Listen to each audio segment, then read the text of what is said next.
What is going on, guys? Welcome back to another episode of the Ranger Central podcast. Today I'm here with Matt, Nico, and Nick might join at some point. I'm not sure, but um, I wanted to talk more because usually we don't even do this is very rare that we do a podcast twice in the span of a week, but it's kind of needed right now with where we are with this team, to be honest, because this has just been an embarrassment. There's really no way around it.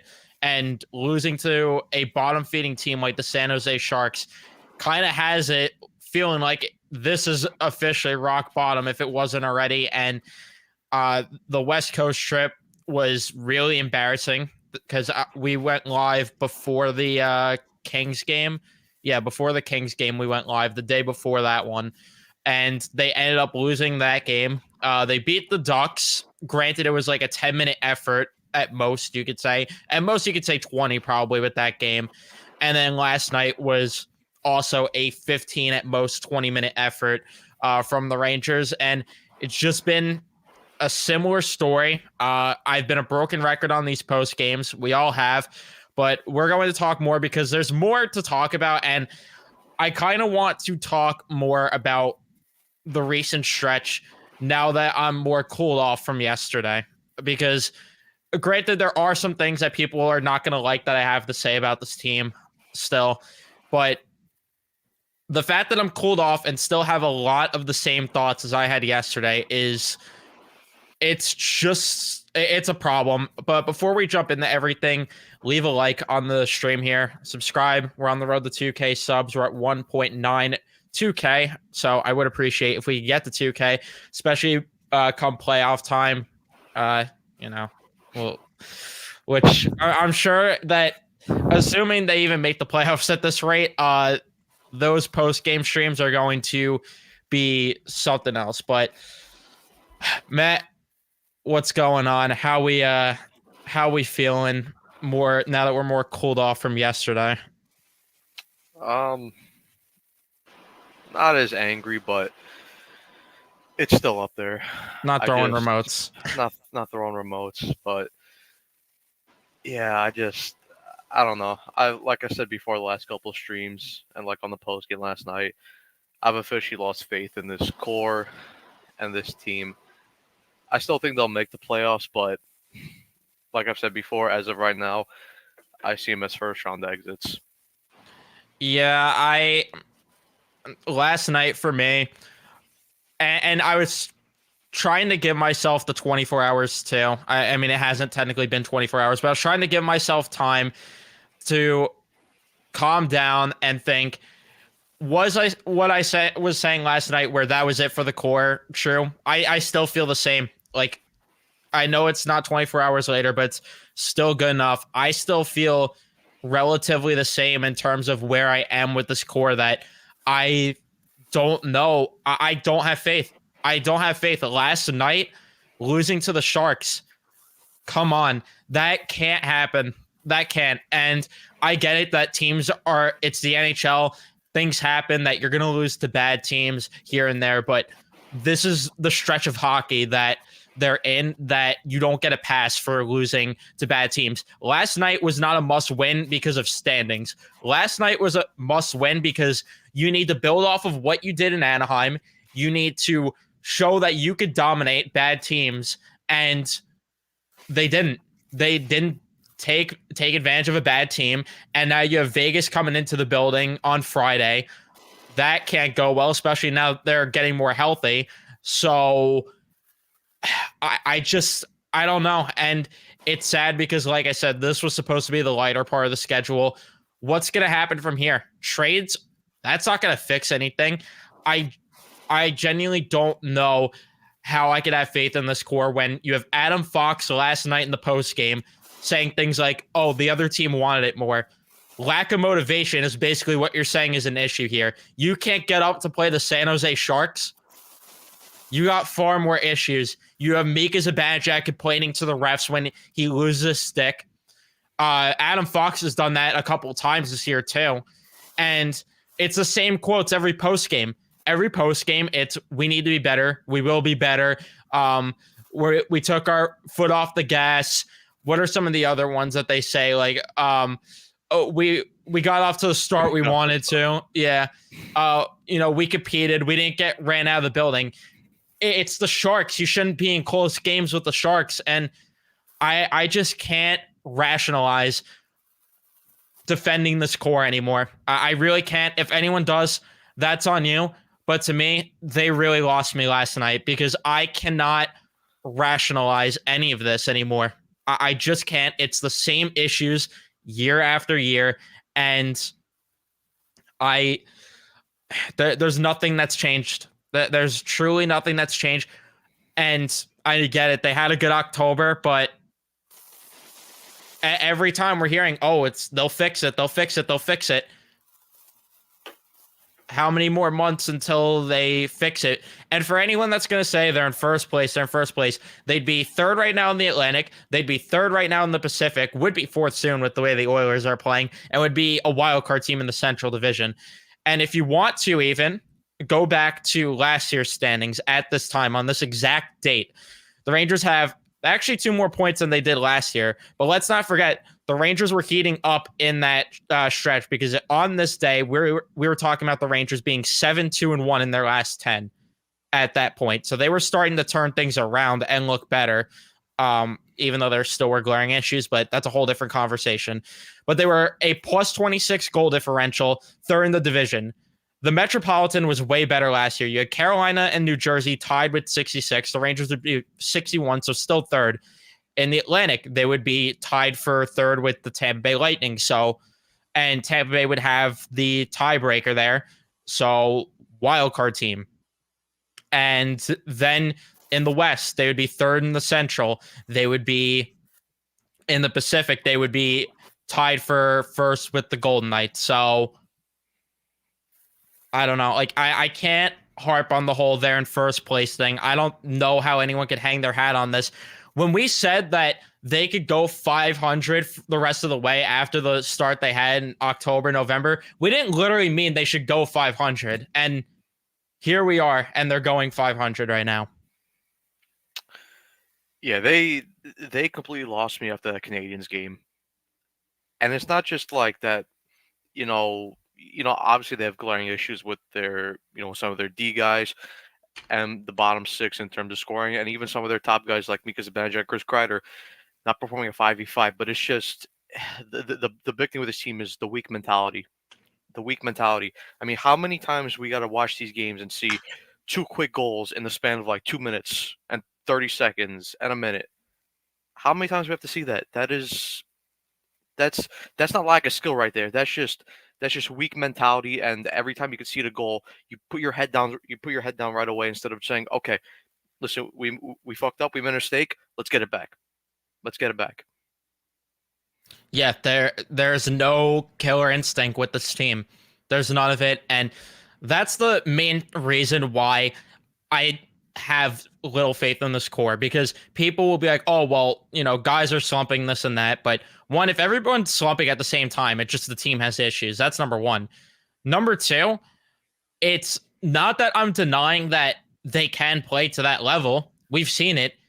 They clearly don't have it here. That's the issue. They don't have it here to do it.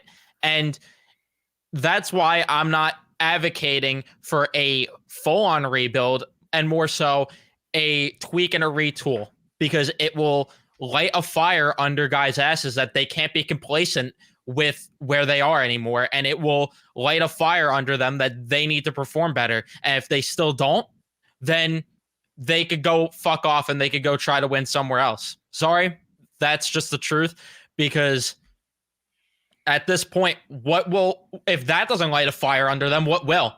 Seeing some of their buddies get traded and making a shakeup, and I don't know. I don't know anymore. Like, this is just beyond concerning at this point, how we're 3 coaches in with this core and they still don't have any sort of killer instinct. Leadership, still an issue. There's no accountability at all. Like, nobody's being held accountable. And you call up Jake Leschyshyn, is that to hold someone accountable?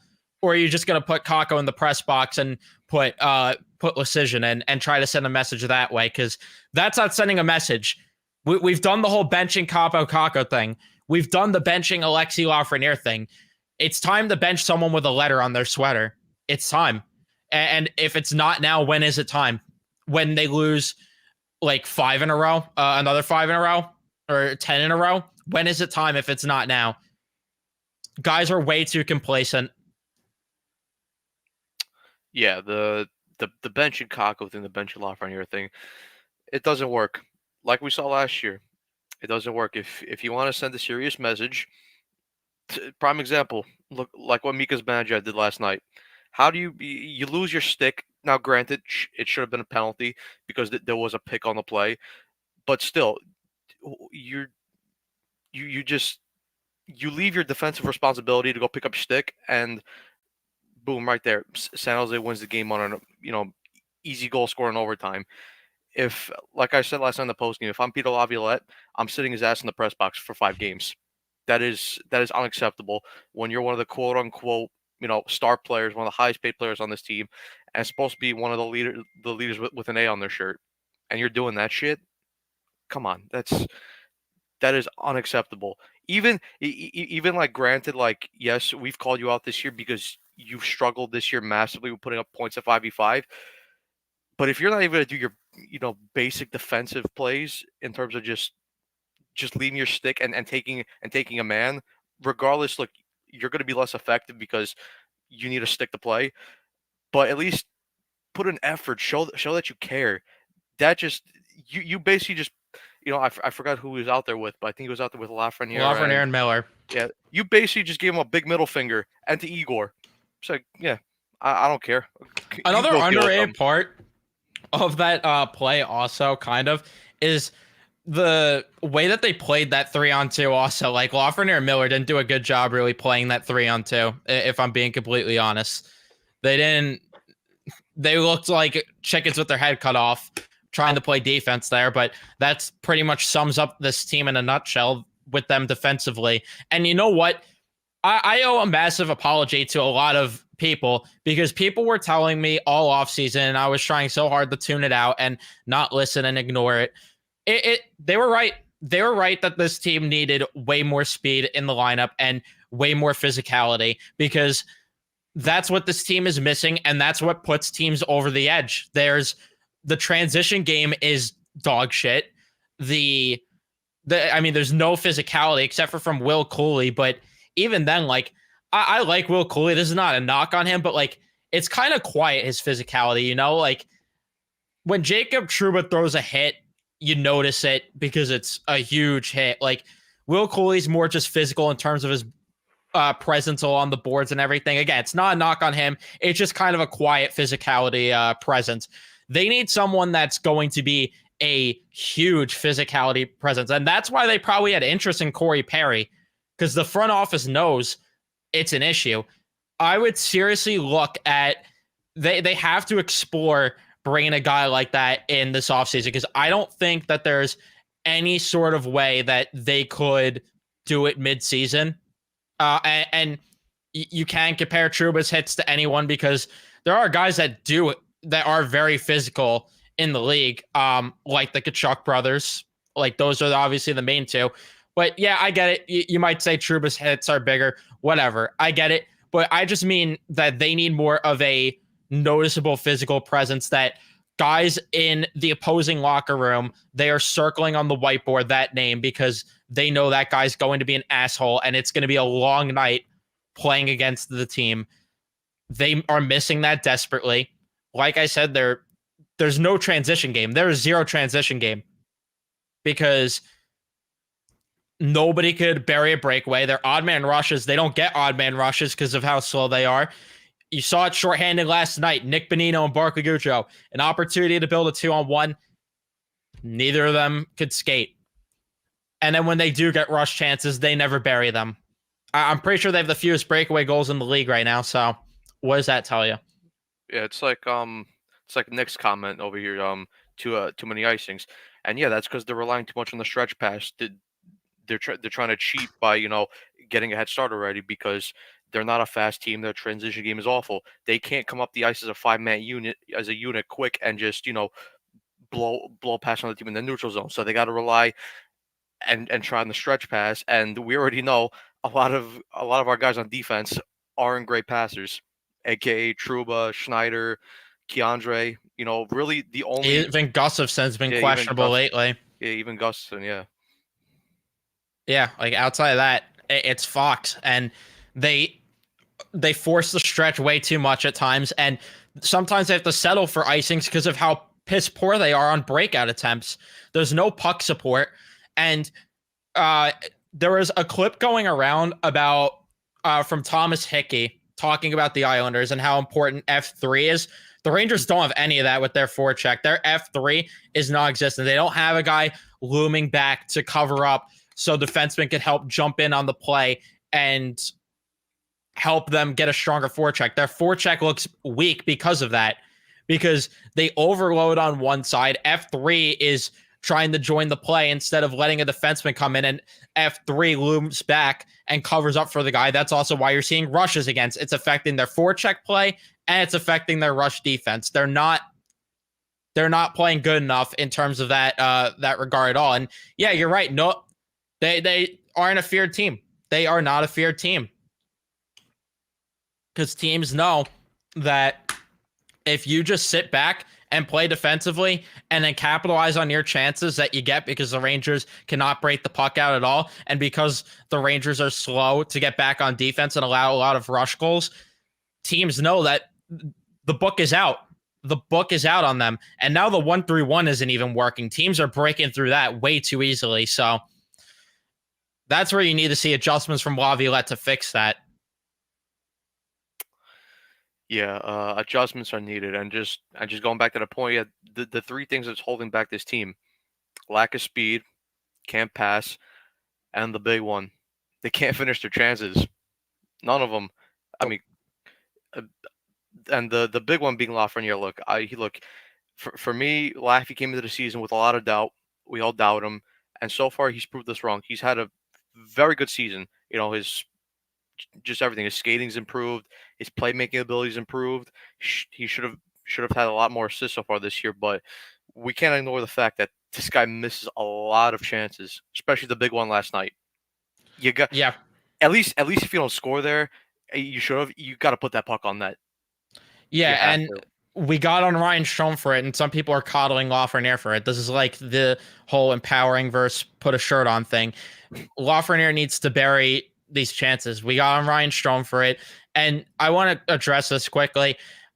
Igor is never going to replicate that season again. He wasn't, but I agree that he needs to be a hell of a lot better. He needs to be more of what he was last year, which was, it was good enough play. Last year was good enough play, and then he dialed in come playoff time. His February sucked last year. I'm not going to deny that. He needs to be better than that for a month stretch of play. But if they could get last year's Igor, I'm not asking for the world. I'm not asking for him to have the season he had in 2021-22. But yeah, he needs to be better. I can't disagree with that. But I can't also sit here and say that and be mad at Igor because of the fact that was unsustainable. That was unsustainable, that level of play. Yo. What's going on? What's up, guys? How you doing? Could be better, but I cover this team, so I absolutely agree. Yeah. We were just talking about how that somebody needs to be held accountable in terms of the leadership group. They need the bench guys. Yeah. I mean, if you look at 2 years ago now, we had guys like Mott and Vetrano who were quick additions, quick rentals, and they really just, I don't want to say carried the team because they really didn't, but they brought like a boost that put our guys over the top. You know what I'm saying? Vetrano brought out Mika and Kreider. Mott brought out our fourth line and our depth, and we really just kind of carried our momentum kind of through them in a way, if you know what I'm saying. Yeah, I mean, I still don't even know if like that's the answer with the way things are this year. Like, I can't even say that bringing guys like that in is even the answer at this point. There are just so many glaring issues, and Yeah, I mean, I don't blame you if you gave up by the third period there, Mika, because that third period was dog shit.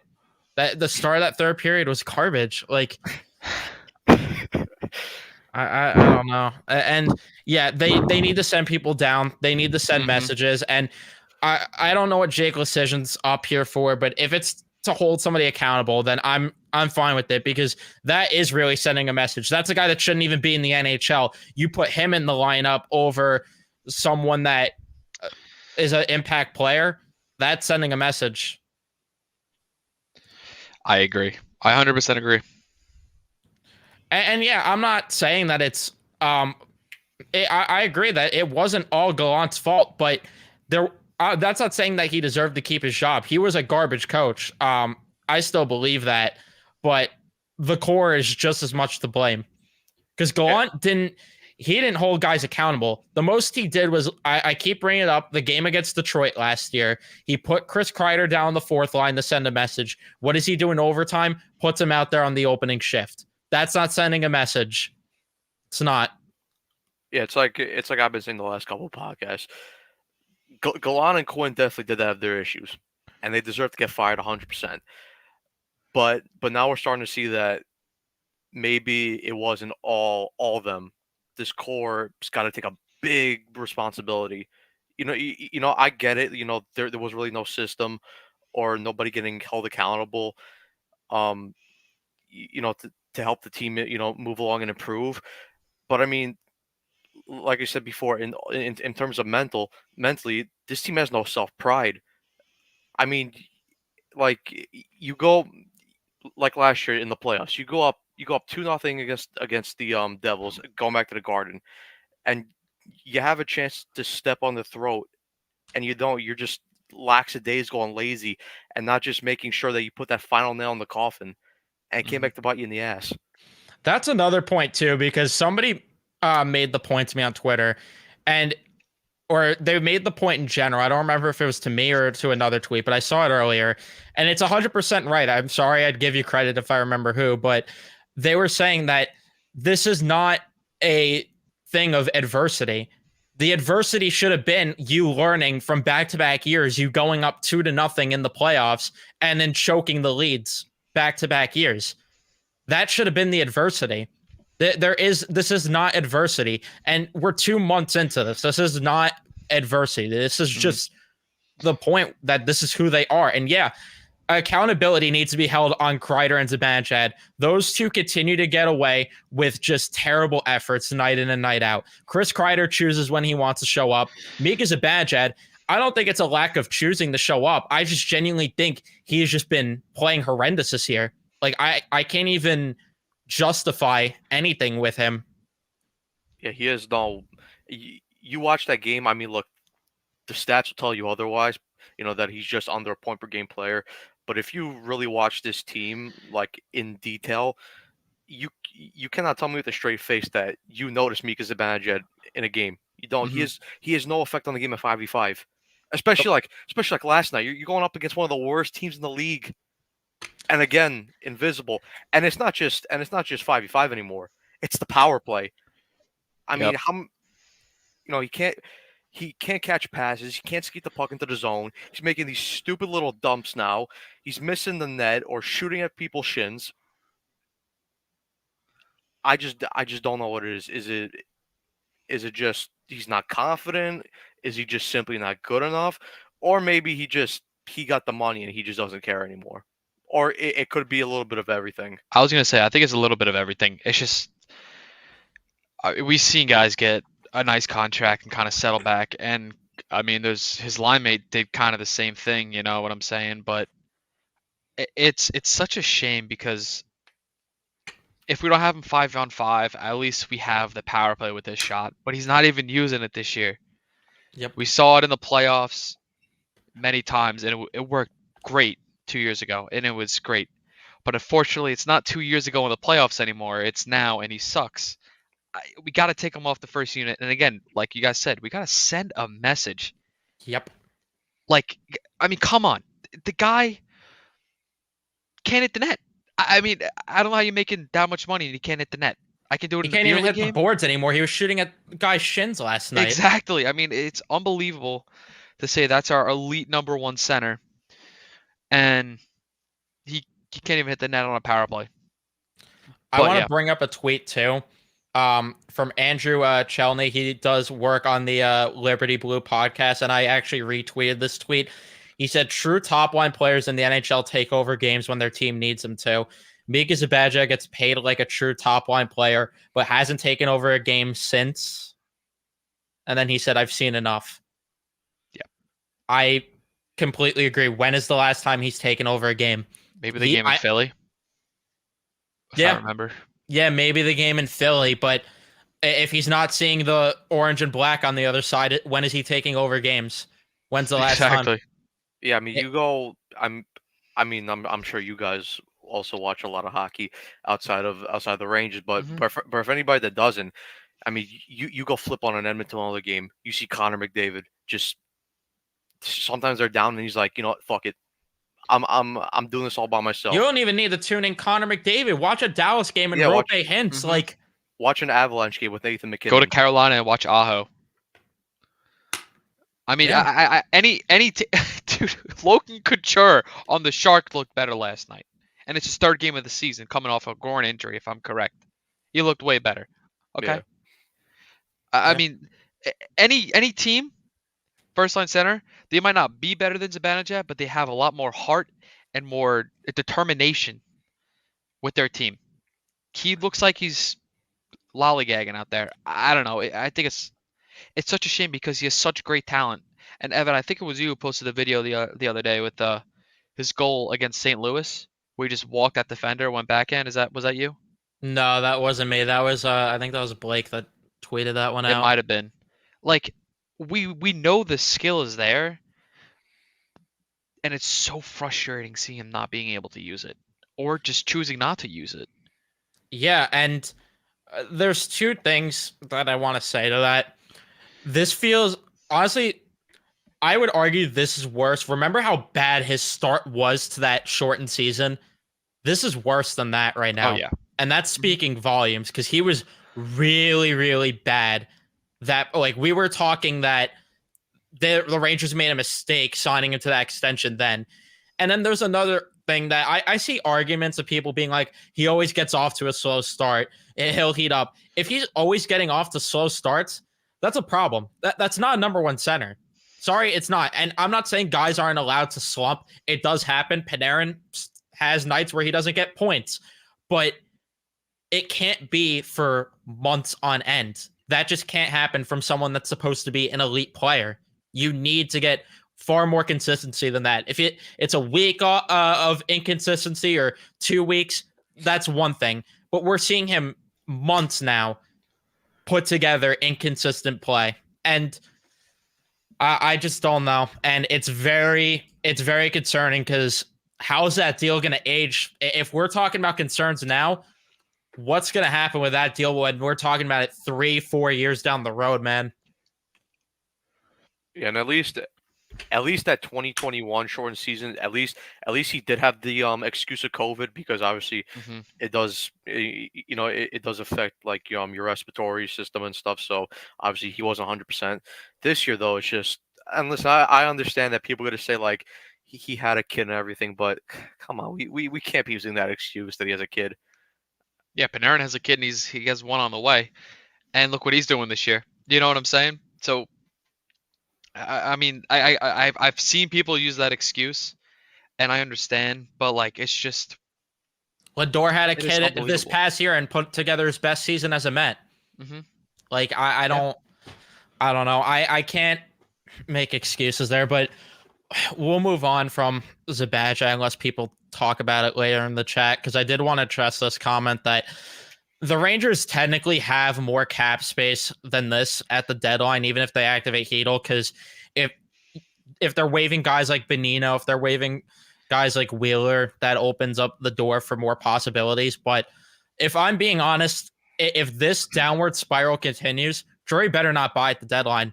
Sorry, this team does not deserve assets given up for the future and hurting the future of this franchise even further for what a first round, maybe second round if you're at best exit. I'm sorry, if they continue this play, no shot in hell they should be buying at the deadline. And they have to have those internal conversations because it's not worth it. It's just not worth it. I agree. And I think on paper to start the season, I knew we did have some holes in the start of the season, but on paper, we were okay. And then obviously we started off hot, so I think we all thought, man, this is gonna be a great year. And then obviously Heedle and Kako go out with injuries. And what I'm trying to get at is like we had so much hope for this team, and to see it shut down in the past 2 3 months is just such a shame. And the fact that our GM hasn't even thought about really making a move to fix the problems that we've had. And He you're was right, like way you said, too like complacent. yeah, like the 1 to 2 weeks. Okay, I get it. It's 1 to 2 weeks. Not everyone's gonna be perfect, but it's going on for a few months now, and quite frankly, I think we're all sick and tired of just losing and losing to the Sharks. I mean, obviously that was a trash game, but it goes on more than just losing to the worst team in the NHL. It's just the urgency is just not there. That's what I think. Especially with him, like, because I know the defense has started to tail off late November after that Boston game where we won 7-4 at the Garden. But he should have been more quickly to pull the trigger on a trade, whether that be a top line right winger or even bottom scoring. Because we got to remember, even at the beginning of the year, when they had that great start, the defense was good, but the depth scoring was not there at all. Hmm. It was the second line that was carrying the offense the whole time in the beginning of the year. Yep. And how much did we scream that the guy was right there and wanted to come back? How much did we Yep. scream? But they were so caught up in the fact that they were in first place that they didn't need him. And now they're either going to give up assets to get a right winger, and it will be hilarious, or we're just going to sit here and just watch them trot out Capo Caco, who they clearly don't like, or Blake Wheeler on the top line. Yep. And Igor does need to be better. I'm not saying that they need to, trade him or anything, but like he does need to be better.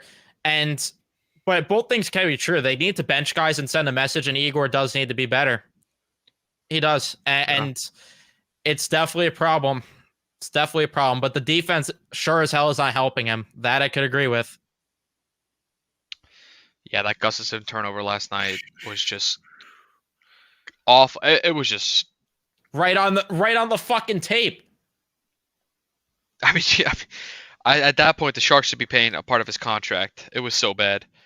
It was a bit like I don't even know. Like you learn that as a kid growing up playing hockey. Like you got to look before you pass. Really, The fact in a that he situation didn't like get that. benched after that was Yeah, disgraceful. Yep. He should have been benched. And even They benched him for like half a shift basically. And they went for first two pairings. Well, the Gustafsson, and then they had first two pairings, and then they did it again, and then he got playing time. And I don't get it, Weird. and It I was don't get it weird. why he didn't bench him because we saw it earlier in the year against Buffalo at the Garden when was it Buffalo or I forgot who it was, but when Schneider and Gustafsson was on for that tying goal and Schneider just basically gave up the puck, he threw it into the middle of the ice. Laviolette benched both of them. They didn't see like the last 10 minutes of that period. Hmm. So I don't see why he was hesitant and didn't end up benching him there. I thought it was a big mistake. Yeah, and it's again, it's just the same story that we've been talking about for years, where they just continue to bench the wrong guys. It doesn't matter. It's the same thing year in and year out. But even Nico Joinen just froze entirely. I could tell he looks high in that frame right there. He But looks even- so out of it. But even with the benching, I think Laviolette should have been more he should have just been more proactive because he knows that this team is mentally weak and he knows that every time a little mistake happens, this team is so close to just falling apart. After that first goal, a timeout should have been called. And he should have just said, "Listen, guys, you fucked up. It was a bad mistake. Forget about it. Finish out this game." Should have done that. I didn't even think about that. That's a great point. I completely agree. A hiccup like that, you gotta like almost have to take a timeout to really just figure out your team. Yeah, especially with the way they start off that third. And Nico's here, happy about Harbaugh. Doesn't have to Yeah. be too upset about the Rangers right now. He's happy about his Chargers. It might be saving me a spot. But how pissed off were you last night on a scale of 1 to 10? Were you Matt breaking his remote too?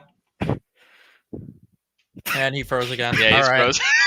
frozen. Nico's That's- Wi-Fi is just as bad as Anthony's. That's how mad he my is God. right there. Yeah. He's got the Anthony Wi-Fi. That's unfortunate, but and yeah, they need to break up the Wonder Twins, the bromance. No, whatever you wanna call it. you can't. You cannot do that. What are you talking about? Please. Yeah, That's fake, that's dude. fake If that fan. happens, I'm going to the Flyers or something. I can't do that. I can't do that. You kidding me? A realistic deadline. I don't even know. Like, I guess Sean Monahan. Earlier in the year, I would have told you like a guy like Sprong, Lindholm, maybe Oh. bring back Kane again. But with the way Earlier in the they're- year, I would have looked at Vancouver as a team that gets some assets Yeah. from. but just with the way they're playing right now, like you said, Evan, there's no reason to trade away, your future, especially with the way this first round's looking, where there's a lot of very good defensemen in this draft class, and we know the Oh, yeah. Rangers need another defenseman in the system.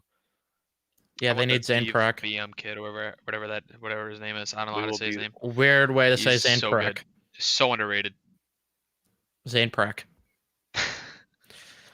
They could waive Wheeler, but I don't think they're going to, because for some reason they have this weird obsession with Blake Wheeler. For some reason they have this weird obsession with Nick Bonino, who continues to get minutes over Tyler Pitlick. I can't understand the obsession with either of these guys. I can't understand it at all. Both of them are slow. Like Phil says, if they moved any slower, you would think time's moving backwards. They're garbage. I think we're here like for that. good now.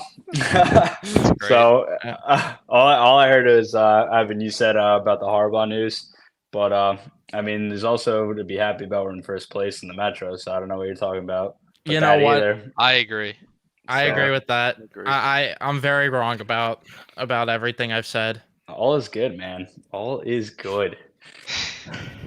But seriously, what are we talking about here? I'm ready to just I go mean- off on this team. I mean, we pretty much fired off the rip. We talked about how leadership sucks. We went in on Zibanejad already. If you have anything to say about Zibanejad, go in on him, because Ooh. Yeah, I have a very big. I have the dialogue about Mika Zibanejad. I started in the summer. I remember it was there was a graphic showing his even strength goals, and I was like, Jonathan Scope.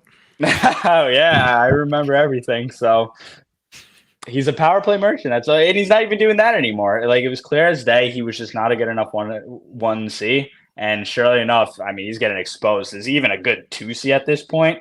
Because I don't think so. He just is a non-show every night. It's embarrassing. Like, this is Same amount of goals as Jason Dickinson, who we wanted as a 3C. Jason Sorry, go on. Dickinson, Adam Henrique too. I Adam think.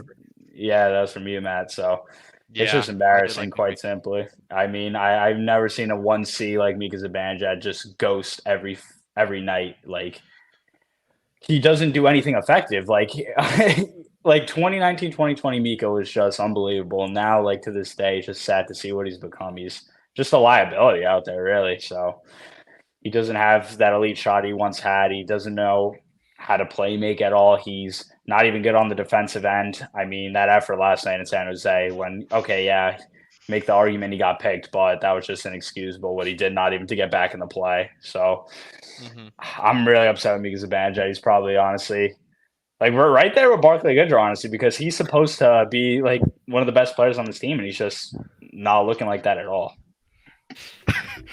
Blake Nasty, what is up?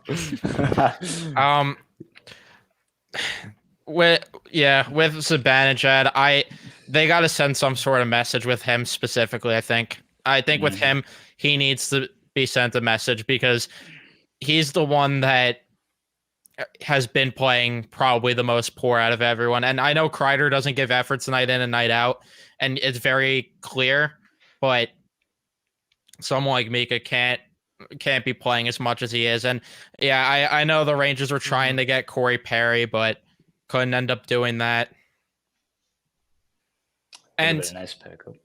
I don't know I if this agree. is true. I don't know if this is true, Mikey, that they won't that there's zero chance they don't buy. They might buy, but very like low effective buy at the deadline. Like they might not give up the big assets like they originally might have before. And who knows if they're in first place by the deadline. The deadline's still over a month away. They could easily fall out of the spot if they play like this, especially. Well, I hate to bring up his name again, but Vetrano 2 years ago, what we give up for him? A 5th round pick? If I'm not wrong. 5th, 4th, Was it a yeah, it was 6th? definitely a mid-round pick for Some- sure. I could easily see us doing another one of those trades. Just a low risk, high reward kind of deal Yeah. where it's who knows? Who knows? So It was a 4th round pick, by the way. it was a 4th round pick? Okay. Yeah. I would be more than willing to give up a 4th round pick for a player. Do we even have a 4th round pick this year? I don't think we have it for this year, but next year I believe so. Yeah, I'm no we're armchair GM, pretty. You know, we've we've lost been- some picks. We've been trading all of our picks to fucking Arizona, so Yeah. we're pretty Yeah. low right. Exactly. Yeah, Arizona has all of our draft That's picks. so- Thanks, Patrick Nemeth, who we decided to sign you and Barca Goudreau over keeping the one forward that would be in his prime right now on this hockey team. Mhm. So that's great. Because why keep a play driving right winger? Oh, because we wanted to give Mitz, Sakako, and Lafreniere. No, we're actually going to give them the Sammy Blay who we traded for. So, yeah, that's great. Yeah, he's probably busy smacking sticks over empty nets or something.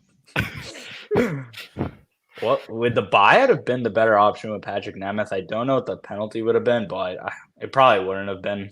But like the fact that we signed him and then off season later you have to package 2 seconds with the guy to get rid of him. is Yeah, unreal. I think the buyout was actually very expensive for him. I think for Was it? him, yeah, for him it was expensive. And people are saying the same with Goudreau. Nope, can't do that. That interrupts the Connor McDavid plans. Yeah. So Yeah. sorry, can't buy out Goudreau this offseason. Yeah. They Even though he makes too many ouchies. so many. You know, ever since that quote, it's really been even more downhill. Yeah, Mhm. a lot of more ouchies. Man, Jacob Yeah, a lot more ouchies. Jacob Trouba made 3 ouchies on one shift yesterday. That's got to be a record. Yeah, A record Yeah, of that's where the ouchies. game They starts they to lead the start. league in ouchies per 60. Actually, yeah. that's what Jay Fresh is telling me according to his cards. I actually have the card pulled up right now. Yeah, here it is. It's right here. There's the card. Ouchies per 60. Unbelievable. Goudreau leads the league in cost per point. Yeah. Yeah. Yeah, That's- Shout out that's Mike wonderful. Gardner for that one. Don't worry, guys. Like I said last time I was on here, intangibles per 60 through the roof. And Not cups, even close. and cups per 60. We can't And forget cups about. per 60. Yeah. Absolutely. Yep. Can't argue Yeah, that. and cardio per 60. No, He's Lucic better was than up there. anyone I've Nice seen in the cardio, buddy. Peloton ads. Peloton should just sponsor him, honestly. It would work. Him and Lecision should get Peloton they Peloton should. ads. Absolutely. It's unbelievable what they did for this team with cardio per 60. We really solidified that first place in the Metro. So Has any Hardly other Metro. NHL team has any other NHL team genuinely have so many just useless players as the New York Rangers have had? Like Maple I don't- Leafs, I don't know. maybe. maybe the Maple Leafs or the Maple Leafs and the Rangers. Kyle are really the Clifford, same thing. Ryan Reeves, Yeah, but players like At least- that. at least their core guys are like, you know, a lot of them would be top players on other teams. Like Marner would be a top player on another team. Nylander, you could argue, could be. Panarin, yeah, he would. But outside of that, I mean, everyone else is, like Statboy Steven said, would just be a complimentary piece on a cup-winning team. It's Oh, I just the 100% truth. agree. It's just a Yeah. truth. Well, forward-wise, because you could argue Adam Fox, obviously, on the back end, but everyone else would be a complimentary piece on a cup-winning team. And we talked about at nauseum how they needed the bargain bin shop this offseason. They couldn't have done it any more poorly with getting guys on the verge of retirement and have too much mileage on them. We screamed for guys like Jonathan Drouin. We screamed for Josh Archibald ad nauseum. He's not playing, but we screamed for him. Dan Heinen. Danton Heinen. Yeah, I'm gonna make myself pissed and look at his stats right now. Daniel Sprong. He's played well, Dan Heinen. Daniel Sprong. Danton Heinen's been really good. Yeah, Yeah, has been a very 17 good points pickup. in 38 games, but I was told that I was stupid for wanting that guy. That's great. Like they even could have got JVR for 1 million. We went down the list last time of how many guys are better that they could have got for a low cost, and they decided to go out and get Blake Wheeler, who brings nothing to this team, and it's just every single time they play a team that's good, the less you notice him. Like, yeah, he had a good game against the Anaheim Ducks, guys. Are we moved because he had a good game against the Anaheim Ducks? I am. Twitter I sure told me am. I'm supposed to be. So Twitter told me that was must mean- the game where we were Barack. Hey, listen, So- listen. According to Twitter, he keeps the chemistry between Mika and Kreider together. Oh, that's great because they need more chemistry together. Tyler Pitt, like, I don't know why he's glued to the press box. So yeah, how does he not get more reps? I don't get it. And the fact, going back to Blake Wheeler, it really annoys me how I talked myself into that signing. I mean, I didn't talk myself into it necessarily, but when I saw it was 800K, I was like, okay, I can get behind this for a guy that's going to put up 50 to 60 points. Guy's not even going to put up 30 points. I mean, and I was under the it's impression too that if he was playing bad, he'd get waived because that would be the smart thing to do. But that apparently can't happen because why be smart? Why? Rangers don't do that. But I know there's a guy still in Vancouver. I don't believe he signed that extension yet. Mr. EP40. But unfortunately, that's probably via the Pivot podcast. Yeah, Because- that's probably an hour. An hour and 40 1 hour seconds. and 40 I know you had that one on deck too. I just added that one today. I had to, with how much we use it. But you know what? You cooked with your Vancouver take that they would be good this year. So maybe your Yeah. dialogue will end up coming full circle They're, and they're working. probably doing even better than I thought. Like, are they first now? Or Yeah, they're first. first. right? Yeah. So I mean, I didn't really anticipate being better than the Rangers, but I mean, here we are. But There's it's all right, first place. there's a lot of depth guys in Vancouver right now that are going to hit free agency this year, And the Rangers won't get him. and Rangers got to be all over those guys. Dakota Yeah, I remember. Joshua, Teddy Yeah. Bluger. Won't get him. Won't get him. I love Teddy Bluger. Yeah. He's solid. He's just Well, solid. I actually- mean, like you don't need him to be a 30-goal guy. You need him to forecheck, back check, paycheck. Bro, That's all I got. right now, Teddy Bluger on a 1.9 million contract, so just over half of what Barkey Goodrow makes. 5 goals, 16 assists, 21 points, and a +10. What's his and they're- intangibles? Unfortunately, that's Probably doesn't. that's where And Yeah. that's where you lose me. Yeah. Intangibles first. Intangibles first, like What? Nick just said in the chat. But he does have a cup. He does have a cup though. He won last year in Vegas. I'm Yeah, so we'll give him interested. half the intangibles. I'm I'm very interested. But is it two? Oh yeah, that I don't know. But is it two? Definitely not so. Was we he on we a want all these defensive guys- line on the team. Yeah, I don't think he was part of any third line. We say all this, but the Rangers are just gonna get a bought out Matt Martin next year, so doesn't matter. And Probably. Pat Maroon, yeah. And Larry Oh Brooks my is gonna God. rave when they get Matt Martin. Like, yes, finally, yes. Hey, listen, the number How about Josh 17, Anderson? the number 17 gets to go from one shit player to another shit player. Yeah. Oh yeah. That is very true. Larry, I hear they're getting Cal Clutterbuck too. Oh my goodness. You're just You making just him make me LeBron horny James. Oh, that's fantastic. Yeah, and then Pat That's- Maroon. That's the fourth line next year. And then I'm hearing they're gonna get Daniel Vogelback's brother too. While he's not Yeah, hitting no, that cleanup is for the Mets. Great. Even better. Wow. Wow, Blake. You're making me LeBron James now, Blake. Thanks, man. So classy. Class act. Yeah. Julian Gauthier. Why would they keep him around? Why would they keep a cost-effective player when they could just go out and get Blake Wheeler. So, and yeah, of course, Blake. Let's go get lunch. But Oh, we'll save you a spot, Nico. Thank you, man. But yeah, I can't believe where we are too. This is rock bottom. This is rock bottom. I'm curious because I don't think either of you two were here at the start when I asked the question. Was last night what got you out on this core like officially? Because for me, that was I already was starting to lose faith. For me, last night was the official. It made it official last night. Yeah, I mean, obviously we've been questioning the core, but the fact that you're up 2-0 against the worst team in hockey and then just managed to blow it is embarrassing. It's embarrassing, and I don't know. They need shakeups, but y'all know that probably isn't happening. This man, boy. Yeah, Blake, this guy. But no, I'm out on this core. If they prove me wrong, they prove me wrong. But I just don't see it at all. I really don't see this core going anywhere in the playoffs. I think their first round exits at most second round. Pivot podcast.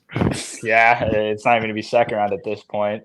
It's just annoying how they fooled us. They really fooled us the first half of the year. It's embarrassing. And then I saw your tweet. I think it was a tweet like Adam Fox said yesterday. I didn't see it, but I remember you said something. Oh yeah, you said the that the other team wanted it more. Yeah. Like that. See, that's just like a problem. That's a big fucking problem, and I don't get that at all. And they wanted it more. The last place Sharks wanted it more than you. That speaks volumes. Yeah, I agree. A team that's deliberately tanking for Macklin Celebrini wanted it more. Yep. How sad is that? But I think the core is great, guys. Like I said, first in the Metro. Who's beating us? That's just me. You guys, do you agree to disagree? Listen, what are we? 3 points ahead of the Flyers, dude. Come on. Maybe 5. I think we're fine. I don't think we should make any moves at the deadline. If we are, get rid of our first round pick this year because this draft is just complete garbage. So just move picks, get some okay players. Maybe like you guys were just talking about Pat Maroon. I think that'd be a great pickup. Oh my God. Come on, man. I was going off right there for a few seconds. You tried to interrupt me like that. It's okay. I didn't interrupt. Pops said Pops can help it there. Yeah, you're right. Pops Came out of nowhere. Pops came out of nowhere. Pops can help Scare it. compilation of Pops. We should have one of those. Pat Maroon is he your superhero? I would like to think that. Yes. Yeah, you know what? They got a point last night, so I can't be mad, right? Yeah.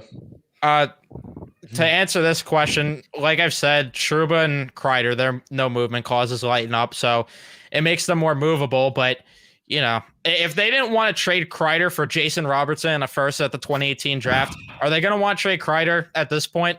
Probably not. Probably not. They could have got that. I didn't even know that was actually a rumored package. Yeah, Steven talked about it a couple nights ago with us that at the 2018 draft, there was a talk about how the Rangers were offered Jason Robertson and a first for Kreider, and they turned it down. When I woke up this morning. Bro, what? We turned that down? Yeah, the Rangers turned that down.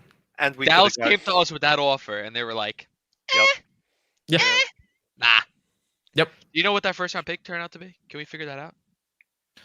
Good question. Let me look. Was that Wyatt Johnson? Oh, if it's Wyatt Johnston. No, he was a second round pick, I'm right? gonna cry. Okay. Nico doesn't want the answer to this one. What is it? Mm. Is it Thomas Harley? Ty Dellandrea in 2018. Oh, Wow. even still, he'd I be a mean- solid upgrade on our bottom six right now. It depends who they would have took, because if you want the guys, Joel Farabee, if they took him, that would have been That's all Well, I'm saying. wait, All I'm saying. Nils Lundqvist was on the board at that time, right? Yeah. We should have picked him. You know what? This day, yeah. It was You're going not- to Dallas either way. Let's No, be they would frank. have just drafted Miller 13th overall. Honestly, they I'd would- rather Joey You- Veleno over You know what though? the we Lundqvist pick. we could have gotten Olaf Lindbaum a lot earlier. You're absolutely correct. Really looking forward to Ryan Gropp to come up and develop. This guy. Him and Sean Day. How do we tell him? How do we tell him? Boo Nieves is my superhero. Yeah, this was my favorite one. John Davidson jumping up and down in the war room thinking he got the next Victor Hedman. That guy thought he was the smartest guy in the fucking room with that draft pick. What an asshole. What an asshole. That dude was so sound it. We gotta trade up. You think Schneider goes at 15? Gordy, you think he goes at 15? How high do we gotta trade up? We gotta get this kid. I'm telling you, we gotta get him. I'm telling you. This guy is not we had a a bum. live look Yeah. in there. I could be wrong, but the pick we traded, didn't Calgary draft Connor Zary? I could be wrong on that, right? And that was the think guy that so. I wanted. Or him or Maverick Bork is Yep. who I wanted. I wanted Connor Zary so bad, dude. He is disgusting. He's My having a great favorite year is right when now. someone went at me on Twitter because I was bringing this whole conversation up about Brain Schneider and how he's not good. And he's like, you were probably happy with the pick, and I'm like, no, I was not happy with the pick, but sure. And Go off. he's just like, oh well, I mean, still give him time. And no, you're lying. You definitely weren't. And I'm like, I could pull up the clip if you want. I have a clip of me reacting to the pick saying, who the fuck did we just take and why? But he didn't want to listen. I said to him that John Davidson said he would be the next Victor Hedman. Didn't believe me at all, but that's what he said. That's what he said. Yeah, bring back Yager. Can't be worse than Mika. Blake, Yeah. man. Blake, chill the fuck out. All right. This man. Oh my god. Oh my god. Yeah. Oh, Blake. In the in that 2018 draft, yeah, they could have got that. There was another offer with Kreider in 2019 where I don't know if they were offered a player or not, but they were offered the 16th pick from Colorado where Newhook went. The only reason I think okay. they maybe said no to that, I don't know. I don't remember exactly when during the draft it was, but maybe they thought Caulfield was going to fall there, and Yeah. he didn't end up falling there, so it ended up being But we fine. But don't if want Caulfield did, Talented players. yeah, you know what? No, actually, he's too short, actually, so we would have got... Yeah. I don't know who they would have got. They would have got, Ryan Suzuki probably instead. Solid guy.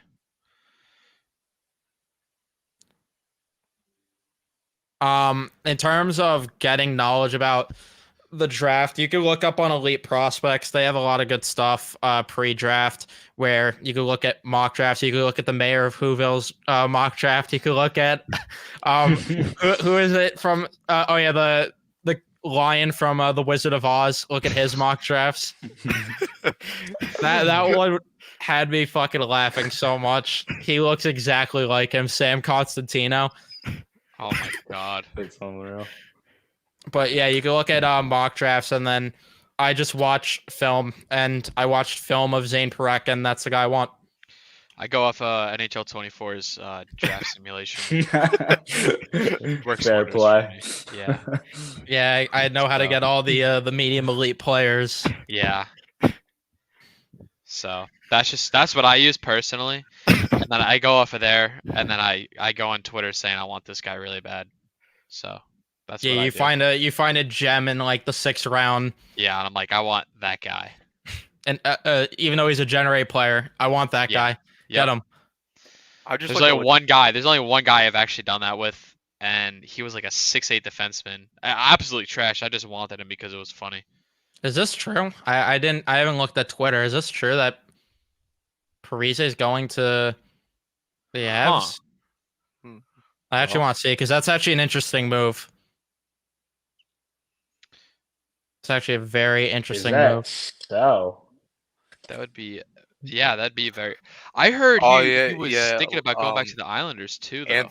Anthony just tweeted. He said, according to @Russo Hockey on @TalkNorth Pod, Zach Parise could be returning to the NHL after the All-Star break, with the Colorado Avalanche looking like Parise coming back to the Isles may not happen. Other than Parise, Lou has had some interest in Ottawa Senators forward Vladimir Tarasenko. Bro is always had- interested in Tarasenko. They've for the had last interested 4 for years. I'm not buying that until they actually get the guy. I'm not believing it. But Yeah.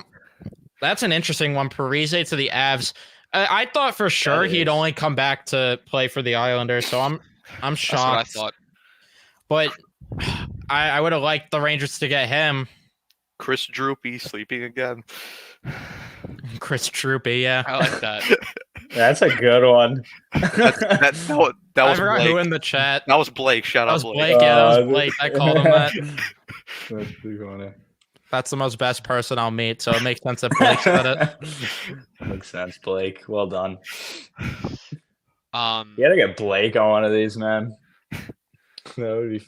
Wonder if Blake, McElrath man. is available. No, he's too busy captaining the Hershey Oh. Bears right now. there was a player in Montreal getting shopped around not too long ago. Don't tell me Sean Monahan. No, it wasn't Monahan, but he was solid. He was a former high first round pick. Was it Is he a forward or defenseman? he was a forward. I think his name was like Elias Anderson or something. Oh God. I think a guy like him, give him a This guy had shot. me Take fooled a for flyer second. on him. I mean, Give I him a mean- shot. I mean, listen, his throw medals per 60 is pretty high, so Oh my god. Listen, to be fair, it got us Will Cooley, and this is like one of the only players on the team with heart. So, hey, listen, play chess, not checkers. That's all I'm gonna say. That's all I'm gonna say. I don't know. Look, I think he has great talent. I think he has great upside in the AHL. maybe After that, how's his tripping over wires per 60? it did lead the league a few years ago, but I haven't checked up on that ever since. Oh. It could be still solid. And I mean, hair flip per 60 is also pretty up there as well. So after that, yeah. His tiers per 60 is through the roof. I heard that as well. I saw a JFresh chart. And I'm hearing that the Dolphins are going 0-17 next year. Yes, I heard that as well. Brandon Staley. When you hear the baby. clap, you know it's coming. That video is so funny. I love that. We need Right. Bobby Sanguinetti back. I could not agree anymore. Guy was a just absolute tank. Doesn't this question the foundation of this team and need to clean house with our development personnel? They need to clean house with a lot. We talked about this with Steven too, how this organization just babies players way too much. They do. And it's clear as day. Like I said in the post game yesterday, if there were stories about the old core partying, there sure as hell is probably stories about players that are partying right now on this team and not focusing on hockey. And I'm not saying these players can't live their lives, but there needs to be a balance between both. And yeah, I'm hearing Kravtsov's coming back at the deadline too. I heard that. SVP is dancing right now, and Buster Olney's doing the chop with him. With blooper. I would Yo, love Cooper. to see your comments under those spring posts. No, but Oh my god, the London. Dude. this team needs to get booed on. Is it no, it's Friday. Friday. Friday. Yeah. This team better be booed on the ice, man. Are people going to that game? People are going? I'm not going. We will not be there. Yeah. Mm-mm. Whoever's going and wasting their money to watch this team right now. I mean, you're a brave person. What the hell up, Blake? Dang, that You made don't him- even that made him joke leave. about that. That made him leave for outta a here. second. Yeah. Jesus Christ, man. Don't even say that. Kick him. Is there a way to kick him Sorry, out? he'll- of the he'll team? be a giant by the end of the I'm a Bob. I think I'm a. What's it called in the stream? I could kick him out, right? If I'd like, or like ban him. I have that ability. Oh, you So, have mod? Yeah. So Yeah, watch you your mouth, could. Blake. So He is a mod, yeah. yeah, watch Yeah, that mouth, buddy. Blake is in some trouble here. Justin Herbert to the Cowboys. Yeah. Captain loving to lose is going He's crazy the right captain now. of our East-Shore club, though. To be fair, so Yeah, and he gives loves better than me losing. there. So Yeah, Does I he mean, make- Oh, wow. release. Does Blake make ouchies too? yeah, he does, He makes and ouchies. he loves losing. That's his Plenty favorite of thing. ouchies. He loves to lose, and And he's Chris Paul. yeah, he's Chris Paul too. Blake, do you have your intangibles per 60 in your club? You can drop real quick. I just want to see the stats. I'm scouting right now, so. Just wanna Bring see up if the you, J Fresh chart. Yeah. Jacob, I hate to tell good people bad news, but I don't know if that 4-0 record's really gonna play into effect on Friday. I don't. But if you are right, come back to me and tell me how stupid I am and I was wrong. But I just don't think there's any chance they're beating Vegas on Friday. I don't. I have no faith going into these games. Not with No Aiden Hill faith back. either. And when the schedule gets brutal, and I think it is March, right? Yeah, Dude, if the March. Rangers are only up like 6-7 points on a playoff spot going into March, I I'm mean, a little even scared. February is not going to be It's not- ideal. Yeah, They not start ideal. off with Colorado. Yeah. They play And Tampa. Tampa. Losing to Chicago will make me actually lose my fucking mind. They have Calgary, Montreal, who beat them, so can't even pencil that in as a win. Then the Stadium Series game, Dallas, New Jersey, Philadelphia, Columbus. And then March see is 500. just hell. Honestly, hell. Yeah, this guy Blake, I think they'll win Friday. So much so that you decide to sell your tickets. Yeah, Good one, Blake. Got him. good one, Blake. March is going to be That's going to be gonna be terrible. They tough. play Toronto, Florida, St. Louis, New Jersey, Carolina, Tampa, Pittsburgh, Islanders, Winnipeg, Boston, Florida, Philly, Colorado, and Arizona. I don't even think we're going to Okay. beat Arizona. I think we're just going to lose every single game. Yeah, Gonna go, that is happening. Not going to win a game the rest of the year. I honestly wouldn't be surprised. But we'll still find a way to be first in the Metro, though. I'm not worried. What do we predict our first round match? That's if we make the playoffs, because that's no longer a lock. As of today, what would be your first round? Like, who do you think the Rangers are going to play in the playoffs if they make it? Okay. What's your prediction? At this rate, I think New Jersey wins the division.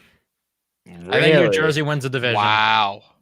And you guys know I called them frauds before the year. I genuinely think they win the division. The fact that they are starting to play better hockey and the fact that Dougie Hamilton is going to come back at some point. Hughes is coming back very soon. That's a problem. They have 2 games in hand on the Rangers. That's a problem. And I know you got to win the games in hand, but they still have 2 in hand. So that could put them very comfortably all of a sudden at 55 points. It's not too crazy to say that they could catch up. I mean, they should be able to pass Detroit, get into a wild card spot. I think I would even go as far to say that Carolina still passes. I would say they're comfortable number 3 playing Carolina, and it's on the road to start the series. And I say they lose that series in 6 or 7 because they got to make it interesting. Yeah, You got to pull us in. Yeah, right now, I see After choking a 2-0 lead. Sorry, go. Yeah, right now I see us finishing third. Right now, either, and I don't know who's gonna win the Metro between Carolina and New Jersey. I mean, both their goalies are not good at all, but probably just in terms of more firepower. I'd give it to the Devils. So probably I see us playing Carolina in the first round, and typical fashion, we'll probably go up 2-0 too, and we'll lose in 7. I mean, yeah. Carmelo Anthony. Everything, Yeah. everything that you just said, it's just like, it's literally like storybook. That's what I think. It's just gonna The happen. I same think we'll shit. finish close to third. I don't think we're gonna be that bad at finishing a wild card spot. I think we will finish either second or I third, and don't know we'll. about that one. I know, I know, but I'm gonna tell myself that we're not gonna finish in a wild card spot because I might pull a Minecraft move on this one here, but it's not looking good. No, but I mean if we play Carolina or New Jersey in the first round, yeah, It's not rivalry. They just We kick play our the ass. Islanders too. Yeah. Like, dude, like anyone. we That's play another in the team that I was first about to say that could round. maybe Eh. pass the Rangers as the Islanders. Like that's yeah, I could that kind could of be see that. problematic Terrifying. with Patrick Waugh back there once they finally get his system down pat more because they're already looking a lot better in these games, and it's only 2-win with Patrick Waugh. Imagine what happens when that system starts to kick in. They could be a problem. Toronto doesn't move me. They're just kind of mid. They're there. Honestly, you know what this team needs though? They need to be humbled beyond belief, fall to a wild card spot, play either Boston or Florida in round 1, and get the living shit kicked out of you. Get the living shit kicked out of you and Yeah. be humbled. People are gonna call us fake fans. Sit for down that, but and sit down if too that and be humble. happens, that's a blessing in disguise, really, because then I mean, you have literally no choice but to tear it all down. Like Dolan's Yeah. not going to put up with that. So like, it really could help us for the future. So I honestly would not mind that. Like, as crazy as it sounds. It would be more beneficial to this team's Yeah. future to miss the playoffs or get embarrassed in first round than Yep. have another Mickey Mouse run to the conference Yeah, final like in and then just keep 2022. running it back. Yep. Like it's just not going to work. Just get the shit kicked out of you if you're not going to win a Stanley Cup, which is Mike Tomlin AB. Obviously, that's not happening. And then, like, I just hope this team doesn't actually like go to the conference final again and lose, because then we're just going to be running it back again, obviously, and giving. And then Igor it will probably be an nothing new extension. next year. Yeah. I Yeah, don't but, know. like, I mean, good I God, don't know. Joe. Like when was the last time we were seriously like not contending for the playoffs? Be honest. Like what? Like the last time you could seriously think we were like, nope, let's tank. 2018. What is that? 6 years now? Yeah, 6 Yeah. years. 6 years with that core and nothing really insane is really happening. I'm sorry. Yeah, outside of a conference finals run that really shouldn't have happened. I was gonna say really shouldn't have happened. You're right. Like they got outclassed by Pittsburgh. Carolina was a closer series, but to be honest, even there was a lot of times where they were really power play merchants, and that the only problem for Carolina is they had 0 goal scoring to begin with, and they ran into Igor Shesterkin, who was just a brick wall at that point. So that was Carolina's problem there. Igor stole that series. Mm-hmm. And then you have Tampa Bay, which, I mean, we know the story there. Jacob Trouba, you are not forgiven for game 3. Not that it wouldn't matter, because Colorado would have just, it would have been terrible, that It cup would have been finals. pretty bad. It would have been just. We probably would have lost in 5 again. Yeah, they would have lost in 5. And this time it would have just been an ass kicking. It wouldn't have even been close. They would have been walking around like trying to make fucking highlight reel plays. Honestly, that's my thought. But I mean, even before 2018 or 2019, when was the last time we were like just shit? We just didn't really try. Or just have a team. I can't remember until the early 2000s if I'm not wrong. The last time that was the problem with those Ranger teams in the early 2000s, Yeah. especially after '97 when they went to the conference final against the Flyers. They were never they were a mid team. They were so mediocre, but they were just never just outright horrible where they were competing for the first overall pick. Yeah. And that was always the problem. They just hovered in mediocrity, and that's the worst spot to be in as a professional franchise, where you're just hovering in mediocrity, like where you're not good enough to make a playoffs or make a championship run, or being that bad enough where you're a lottery pick every year. Yeah, and that my point was like, I don't think, and I know it's gonna sound crazy, but I don't think Dolan's gonna let us not try for the playoffs, not compete for the playoffs year after year. Obviously, the NHL is a business and the Rangers are a business, but I mean, you've seen teams like turn it around in 1 year, kind of almost like Arizona. I'm not saying they're a great example, but I'm saying how bad they were last year and how they take their time to rebuild. And I'm not saying they're going to win the cup in a few years. I'm just saying sometimes you just have to take time and develop and stop rushing things. And they rushed it. Obviously, we all know they rushed this rebuild, which is obviously just a retool. It's such a it's a joke. It really is. I mean, you want a 1 year turnaround. Yeah, Look Winnipeg. at Winnipeg. Yeah, Winnipeg. A Perfect great example. Perfect example. And even like It's such a shame. even like going back to that rebuild, that the quote unquote fake Mhm. rebuild, they fucked it up from the beginning, because I've been saying they quote unquote rebuilt to get back to the playoffs. They didn't rebuild to try to win a cup, because Yeah, exactly. Dahl needs his playoff money. Because if they were actually going to do a rebuild, they would have traded away guys like Kreider, and even like the earlier trades, like the McDonough and Miller trade. They fucked that trade up. Oh my god. They Dude. got I bent- remember coming home from school that day. I was like, They got They got oh my bent. god. They got bent over by Steve Eiserman, Mhm.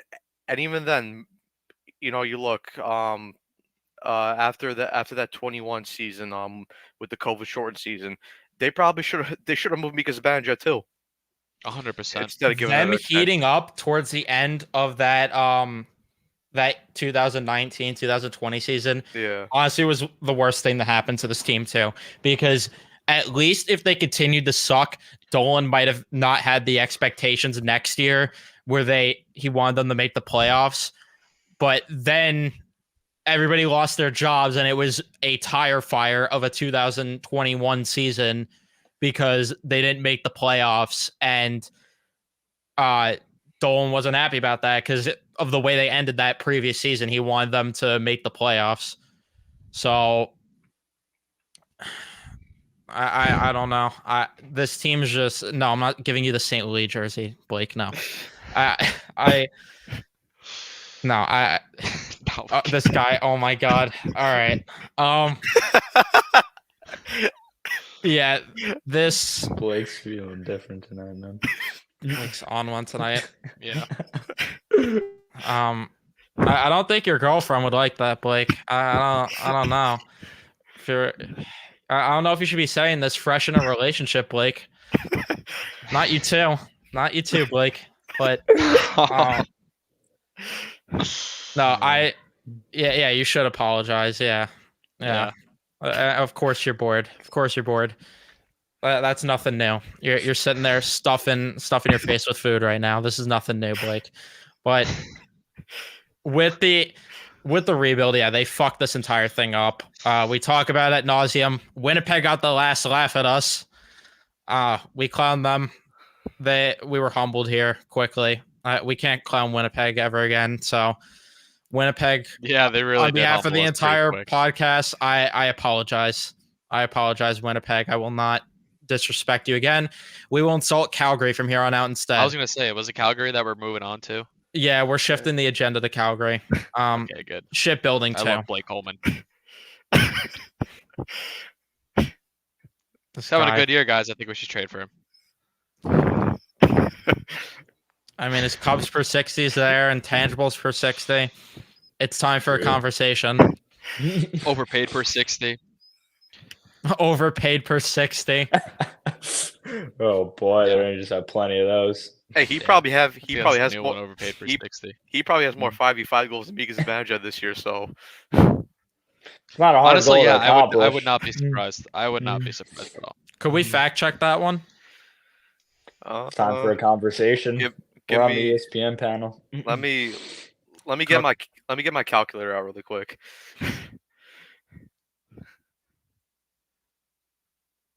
Bro's doing algebra here. The Pythagorean theorem. When's the Connor McDavid to the Rangers train going to begin?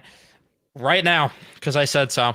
Oh, No, he is. he's a free agent the same year Panarin is. So And Truba's contract, but we should be trading Truba at the end of the season. So all I'm saying, that off season. Dude, lot if of we get cap McDavid, opens he's up. gonna be like a third line grinder. That's what we'll turn him into. Yeah, When he's watch. 40, they'll get him. Yeah, that's actually more realistic. I don't know why. Yeah, when he has a broken back. Mhm. Yeah. All Do you right, think That's all I got. Panarin finishes his career with the Rangers? so after looking at the stats, I like that after question. after a deep dive, Blake Coleman this year has 14 5v5 goals. Mhm. Mika has There you go. 6. There's my answer. That's No, insane, dude. Wait, what? Add the audio to this because this needs the audio. Please. Yeah, God, he's that's got bad. he's got 14 Oh, 5v5 goals. That needs to go on the Bird app, man. That's actually crazy. Wow. To answer the 45 question, rings. did you ask if you think Panarin will be a Yeah. Ranger a the rest of his Ranger career? Yes. I His contract I expires. would say yes. I would say yes. I I can think he's see it. going to. I think they're going to extend him to like $5 million a year after this contract for like 2-3 years, and then he'll start to get just shorter, a smaller pay Pavelski. cut. Yeah, and he'll stay. I think he stays like at most when he's really cooked, even though it's the most Rangers thing to keep him when he's cooked. When he's really cooked, maybe there's an outside chance he goes to another team for league minimum, but I think he stays pretty much the rest of his career as a Ranger. I would think the same thing. I think he'll do like a 2 to 3 year deal, like you just said. But I think after that, he's just gonna go back to Russia. I don't think he's gonna stick around much longer and just finish out his career there. Unfortunately. Yeah, Austin Matthews, OT winner. Yeah, Overrated. nice. Yeah, that guy sucks. Waves a bad chat. Mhm. Imagine. Who needs Austin Matthews, dude? Yeah, Number 93 Meek is a band as their number one center, man. Yeah. I used to pray for these times. I used to pray for these times. He's done miracles on me. With those 6 5v5 goals Yeah. and They would suck Blake. and chasing Yeah, we have Trocheck. We don't need Matthews or Zibanejad. We have Trocheck, so Yeah. I don't know what he's talking Do about. have him. and we have Barkley Goodrow, so And well, yeah. That's It's- already a given. it's It like doesn't even need to be said. Did you guys see that Hockey Stat Card updated their model a bit? yeah, I saw that. Mika might be cooked on getting a good card luck ever again now that special teams is included. Oh boy. Mika's cards might go into the gutter there. That might expose him more for being a power play merchant. So anybody that wants to look at the old charts, look now and enjoy Mika having good looking offense while it lasts, because Yeah. y'all know it ain't happening going forward. Speaking of And cards, we will be I there. bought a Zibanejad card and I'm regretting it already. This was a while ago, but ever since I bought it, I feel like he's been ass. So Ever since you bought what? a Zibanejad card. Been ass. It's of him in Ottawa though, but I don't know. Yeah, I have a jersey. How do you think Really? I feel? Yeah. What Not really happened from that fantastic. 1920 season, man? This guy literally led the league in goal. Dude, he per game was just a average. different he was animal. a dog. He just score at will. Like he has no confidence at all. I don't know what it is with him. Like No he just life. doesn't. Yeah, there's no life at all. I mean, him or Kreider just need to go. I'm sick of it. Maybe In the offseason, maybe bro just gotta cut the hair. He's gotta do the Jacob give us DeGrom. give us the old Mika. Panarin. He's gotta do the Jacob DeGrom Artemi Panarin treatment. Yeah, Shave that Yeah. shit that would off. help. Seriously, And now it's just him dude. having the path of book club boy. So we might be cooked here. Oh God, that's not a path you want to be taking. Honestly, I feel like if you do move Kreider and find him 2 wingers, I feel like you could revive him 100%. If you had a I certain number don't know. 88, yeah. I don't know. Dude, like I mean, like, How do we feel about 1093-88? Like, what would that line do this season? I wait, what'd you would. say? Wow. Like, if Panarin, Zibanejad, and Patrick Kane, hypothetically, he returned, would that line cook? Would that like revive Mika Zibanejad, or would it I not don't even even? know. I don't 'Cause even he- think so. No, I feel like you just need two completely different players. I feel ones I that haven't think been on the team beforehand and just have a drive that's young and hungry. Per Ottman. Guys like that will just I feel would just be better. Maybe a guy like Blake Coleman or Colin Blackwell or somewhere along those lines. Or we could go with Blake's line right here. fair. Fair. That would be a good line right there. man. yeah, Yeah, I agree with this. I think it would be too front I heavy. that's why I was iffy on that. True. I think they need to find their Matthew Kachuk trade. Yeah. They need to find their Jack Eichel trade, who they could have just got. They need to find their Pierre-Luc Dubois trade. They need to find a trade. Who is that guy? Who is that guy? Maybe not PLD. Well, We- no, what do you mean? I mean like the opposite been- with that one. Yeah. Hmm. This is a guy who I loved. I loved before he got traded, and I think I could be wrong, but I think we were looking at him. He just scored his 35th of the year already. His name is Sam Reinhart. Kid's all right at hockey. I know it's his contract year, but I'd rather have a player on a contract year so he's actually playing good and playing like he wants to play instead of just playing like he wants money. Or I'm sorry, already has the money and just doesn't give a shit. You know what I'm saying? It just That's another question that I had on Twitter the other night. If the package was a goalie and a first round pick, why couldn't the Rangers just give them Georgiev and a first to get Reinhardt? That makes too much sense. because exactly it makes way too much all right. sense. You know what? You got me there. That's fair. I think, though, they need to get Brady Kachuk this offseason. No, he's too talented. We can't have that. Yeah, you know what? I do like his intangibles per 60, and he actually uses them a lot more. But in all seriousness, if we find a way to get Brady Kachuk on this, No, yeah. team, All that will jokes lead aside, the like, do you franchise. think there's a way that Ottawa would move Brady Kachuk? Like, the only What's his reason I think that there is a chance is because how many times is Ottawa gonna do this thing where they're gonna run it back, turbo, Mhm. and they're gonna just continue to suck year in and year out? How many times are they gonna do that with these young players?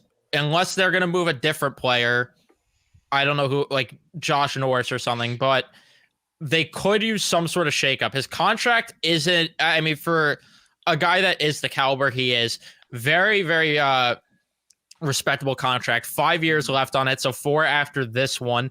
Doesn't have a no move clause until the year after. That's another reason that Ottawa can maybe trade him, because if they're looking to make trades, then you got to trade him before his no move clause kicks in. Otherwise, you're not going to get the return you want. And he is, quote unquote, having a down year right now. Still not a bad year at all, but a quote unquote down year because he's below a point per game. It could be realistic. I don't know if it is, but Ottawa needs to shake something up. So all I'm saying is that if the scenario comes, the Rangers need to be all in. Okay, so I'm gonna just say this real quick. If Ottawa misses the playoffs, which they obviously kind of are at this point, and Kachuk Yeah, continues to have a bad year, you might as well trade while his value is the lowest at his point because his no movement clause kicks in that year after. Like Matthew Kachuk was traded in the offseason for Huberdeau, like you just said, a Huberdeau-like trade. Who knows? Maybe we can get Kachuk and Chikrin at the same time. And obviously, I want them at the deadline. Dude, who knows? It could be a shakeup for guys like Miller. I mean, All right, let's you're be just making real. me horny now. I'm sorry, but this is what I have to do. This is my job. This is why you pay me so well. But what I'm saying is, dude, a package of Chikrin, Kachuk. I mean, dude. Drink The back. thing is, though, Um, what does a realistic package look like? Kreider has to go the other way. No, but no, for salary purposes, he Kreider, has Miller, to Jones, and he throw in some intangible, something to spark, maybe. go. I heard Barker Goodrow does want Tyler to go Pitlick. back to Canada, so I We'll extend him and then trade him. extend him. I don't know. Like, If it's not Kachuk, I don't know who it is. I don't know What's who his it is. contract, Kachuk? After it this year, 4 years left at 8.2. 8.2. That could be your guy. I mean, 8.2. as you 'Cause- said with Ottawa, like they. Yo, hear me out. Send Zibanejad the fuck back to Ottawa. We're getting Kachuk and Chikrin. I'm so down for that. That's I'm so pivot. down. That's Pivot Podcast 1 hour and 40 seconds. Hour Yeah. 40-second mark.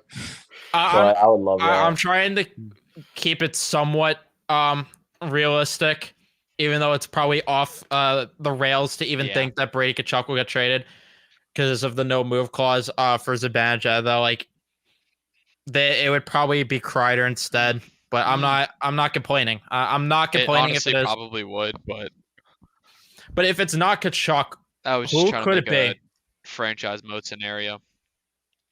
Yeah. Um, I'm trying to think, like, who could be Trevor that guy? Zegras. No. He doesn't move, man.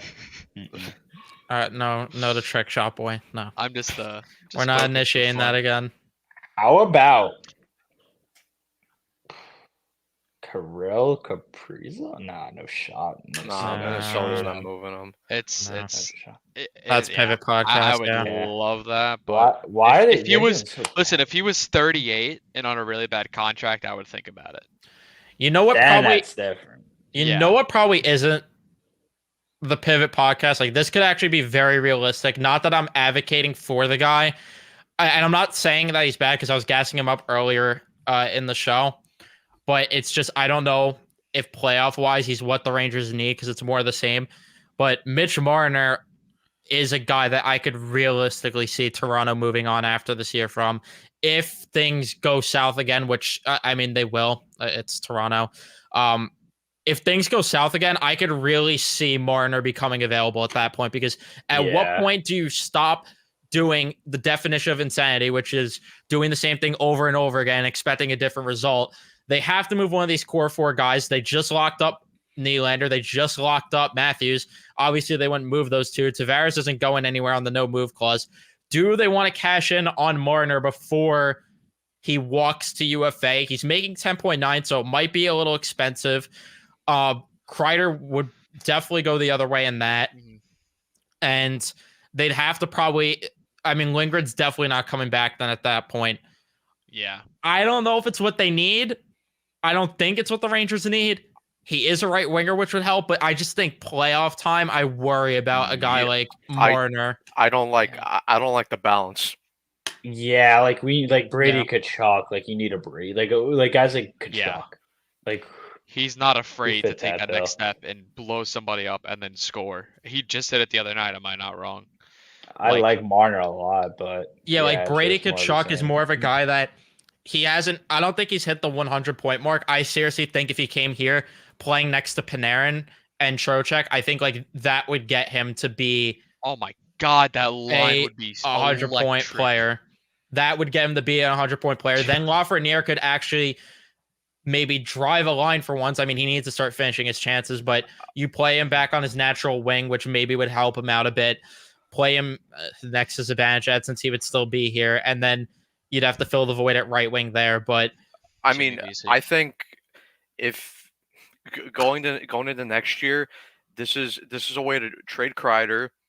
You'd open up that left wing spot up for Laffy on that top line, and you add a really nice, solid complementary piece on that first line who could also drive the play.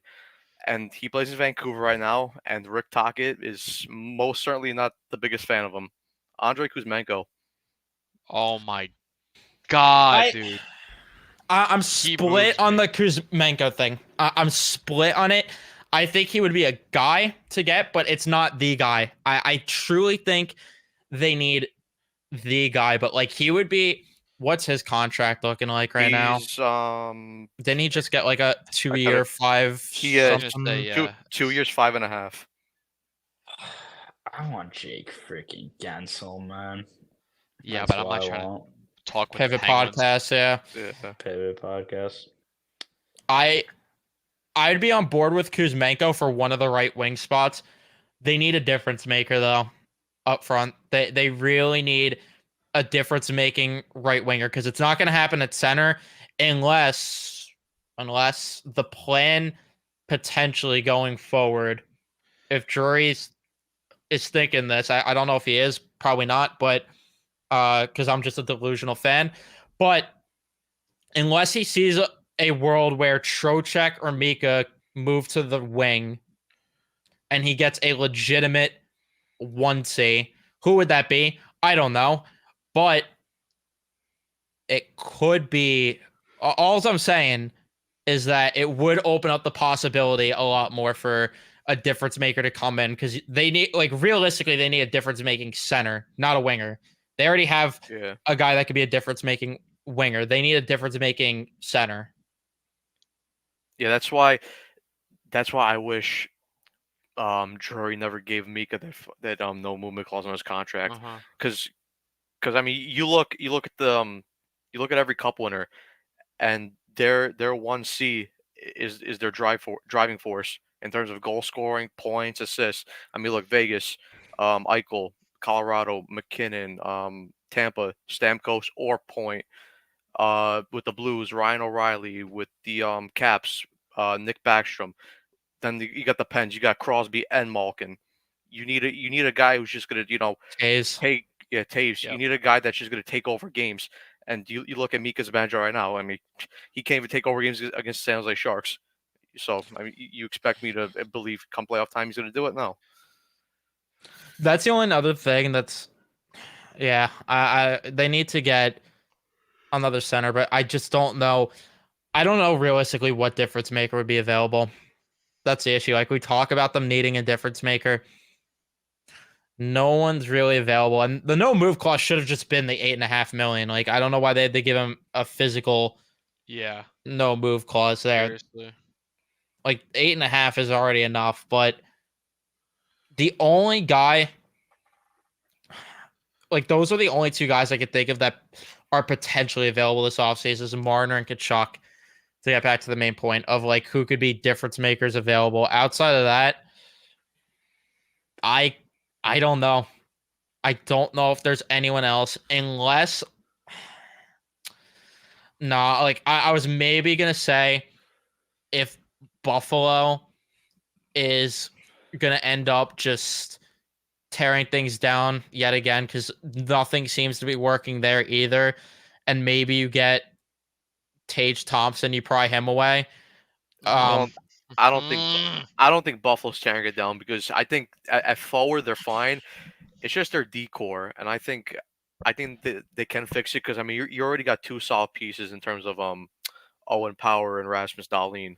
Yeah, So, That's true, but they also can't get saves too. that's true. yeah, which I mean, it's crazy to think about because a decor with 3 first overall picks, and I know Eric Johnson is Eric Johnson, but still, like, it's just insane how bad their D is. It's crazy. Mm-hmm. Yeah, that confuses me. I like every year I think they'll take the step forward. Yep. It just them in Ottawa. It just never happens. It just never so weird. happens. It's You're insane. so right. It's every year they're like, because I was looking at Ottawa this year. I'm like, damn, they look good. And they're like, they added Tarasenko. I'm like, dude, this is gonna be a team I'm gonna hate playing against. And Bro, I had Buffalo and Ottawa finishing 3rd and 4th in the Atlantic. and Yeah, I had them finishing high see too. you 100%. I'm getting to the point where when I do my standing predictions, I'm not even gonna overthink them anymore. Because like every time it's like, oh, one of these teams has to take the step forward. No, it doesn't happen. Detroit is a bit, but most of the time it just never happens. Like I had Boston in 7th going into the year, so Yeah. that should tell you how little you should take my preseason predictions seriously. Playoff wise, I cook a little more, but I definitely suck with the preseason predictions. The only other Unpredictable. what'd you say? It's like, yeah, I don't know. The NHL is, I think, the hardest to predict, honestly, the standings, like, at all the sports. You cooked with the Canucks though.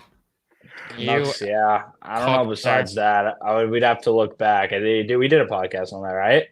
Yeah, we I wonder how did. the rest was. Not the Pivot mean- podcast there. We did it. What did you have the Rangers in? I had the Rangers in third, which I had could them in happen. second. In second. Could I had happen. them behind Carolina. I thought Carolina was like the no doubt best team going into the year in the Metro. Yeah, they only got better, which is crazy. But isn't Yeah, but Svetch injured Can't get a again? save. That wouldn't surprise me because if it's a day that ends in Y, he's hurt. Yeah. They just can't get a save either. Like them in Yeah. New Jersey can't get a save. That's the reason this Metro division isn't close this year. Those two teams can't get a save. The Islanders were poorly coached. That might change things. And I mean, Philadelphia is overachieving. Pittsburgh is Pittsburgh. I told Penguin fans that Carlson wasn't a difference maker for them. They didn't Just want a to name. listen, but it's Literally It's- just the name. it's the Kyle Dubas thing. He did not learn a lesson at all Yep. from Toronto. He did the thing again. He did the thing again. Literally. I have a name that might move you, although I don't think he will literally get moved. And it's just I wouldn't necessarily say a depth guy because the role he's on that he's playing on his team right now is not really a A depth role. depth role. But Matias Michelli, I love him. Oh, yeah, I Michelli would love a guy like him. I know this is we're probably not obviously looking at him right now. Kid's 23 years old, and for the next 3 years he's making 3.4. I Mm. mean, if Yeah, you're willing to Arizona's move moving assets him, for though. the future, You you go young and you go big. And a guy like Michelli, I feel like on this team would just be sick. you I would love it. you talk about a guy who could dish the puck. Oh This my guy's, god, this dude. guy's passing is unbelievable. Yeah. But And it's only getting better because now he's learning from a guy like Logan Cooley and Clayton Keller, and now he's finally like it's his third year in the NHL. Like he's getting comfortable. This kid, I mean, he's good, dude. I would love a guy like Yeah, but Michelli. Arizona's not gonna move him. I don't think they will. They're move him. they're building up this young core. He's part of it. Mhm. It's not gonna Arizona happen. might make the playoffs this year. Yeah, they're mean, they're they- right. They're 2 points behind. They're the I Wild. like Arizona a lot for the future. They have a lot of good young forwards over there. They did a smart thing. They intentionally made their team more competitive, so there's more interest there to keep them around, so they don't have to move. They did the smart thing and it worked. But yeah, they're solid for the future. I don't think they're moving him though. This is just the problem though. The Rangers need to get because people could point out difference makers the Rangers could get.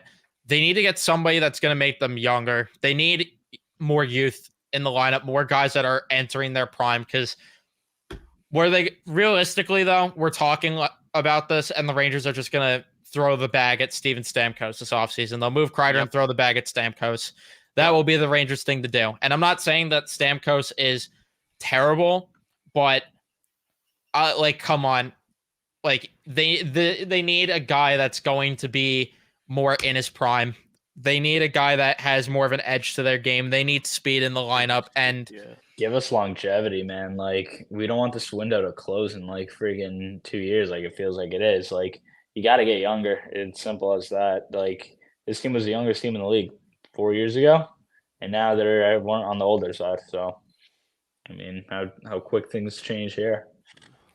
But the Yeah, only way they're gonna get younger is if listen, they got to take one for the team. They got to get embarrassed in the first round and just retool. Yeah. As Get if we young. didn't last year, unfortunately, but we didn't learn our lesson, Yeah, no. and that's what's Yeah. so frustrating. Instead of learning our lesson, we get We just fired the Veterans, coach. Well, like, yeah, veterans, as you said. I mean, look, Gallant wasn't a good coach, but I mean, at the same time, like I don't think this core helped him out at all. So hopefully now we'll finally realize our mistake when this team is most likely losing in the first round, and that'll cause. Hopefully, new management comes in to handle the mess because I don't want this any like relationship bullshit, like Drury having I ties agree. to the players. Like someone else has to come in from no connection whatsoever to the organization that'll put its foot down and make big moves. This is why like I see like especially when we're talking like on Twitter and stuff and we're mentioning, moving for a guy like Jacob Chikrin and people are so hesitant to trade a guy like Keandre Miller. Well, this is all in rushing the rebuild. Because like I said earlier in the group chat, they rushed the rebuild, and now their window is small. It's a small opportunity to win. So they got to move a young guy with a lot of potential like Keandre now to get that already established guy in Chikrin that. I mean, he's help not. him- He's only a year older too, though, so it's not like it's really gonna No. hurt you No, yeah, that much. but just back to that point of saying like, oh, like how could you trade Keandre? He's young. He's got so much potential. Well, if they didn't rush the rebuild and they actually grew together as a young core, you could have been a lot more patient with Keandre and let him work through these this inconsistency because like what Phil said on the podcast earlier in the week, when the Rangers drafted him, he was already in his second year of only playing defense. So they could have been a lot more patient with him, but they ultimately decided, Dolan ultimately decided, we got to rush the rebuild, we got to get back in the playoffs, and that's what's costing them right now. Exactly. I think I found my Vetrano trade comparison, and you guys might hate this one. It is Jacob Vrana. Similar in cap hit. And listen, he's fast. That's all I Not got. wrong, Yeah, he is. but I'm still not a Verona guy. I'm really Didn't he have not. beef with Laviolette as well? Yeah, supposedly there was beef there. So My whole thing just cut out. What happened? apparently there was beef between Verona and Laviolette. So I don't Gotcha. think that's gonna matter anyway. I did forget about that actually. Just like the Rangers forgot how to play defense. So it's Been dog justifiable. Yeah, it's been dog shit. Mika's been Wait. dog shit. He's been dog shit. We don't talk about enough how quick this window is closing, to be honest. Like, they have so many guys. All the core guys are over 30, and all their young guys, realistically, outside of Adam Fox, are not going to be cornerstone pieces to this franchise. Like, is the plan just going to be that, oh, well, we still have the young guys around, we still have Fox around, and then who knows what happens with Miller, Lindgren, whatever.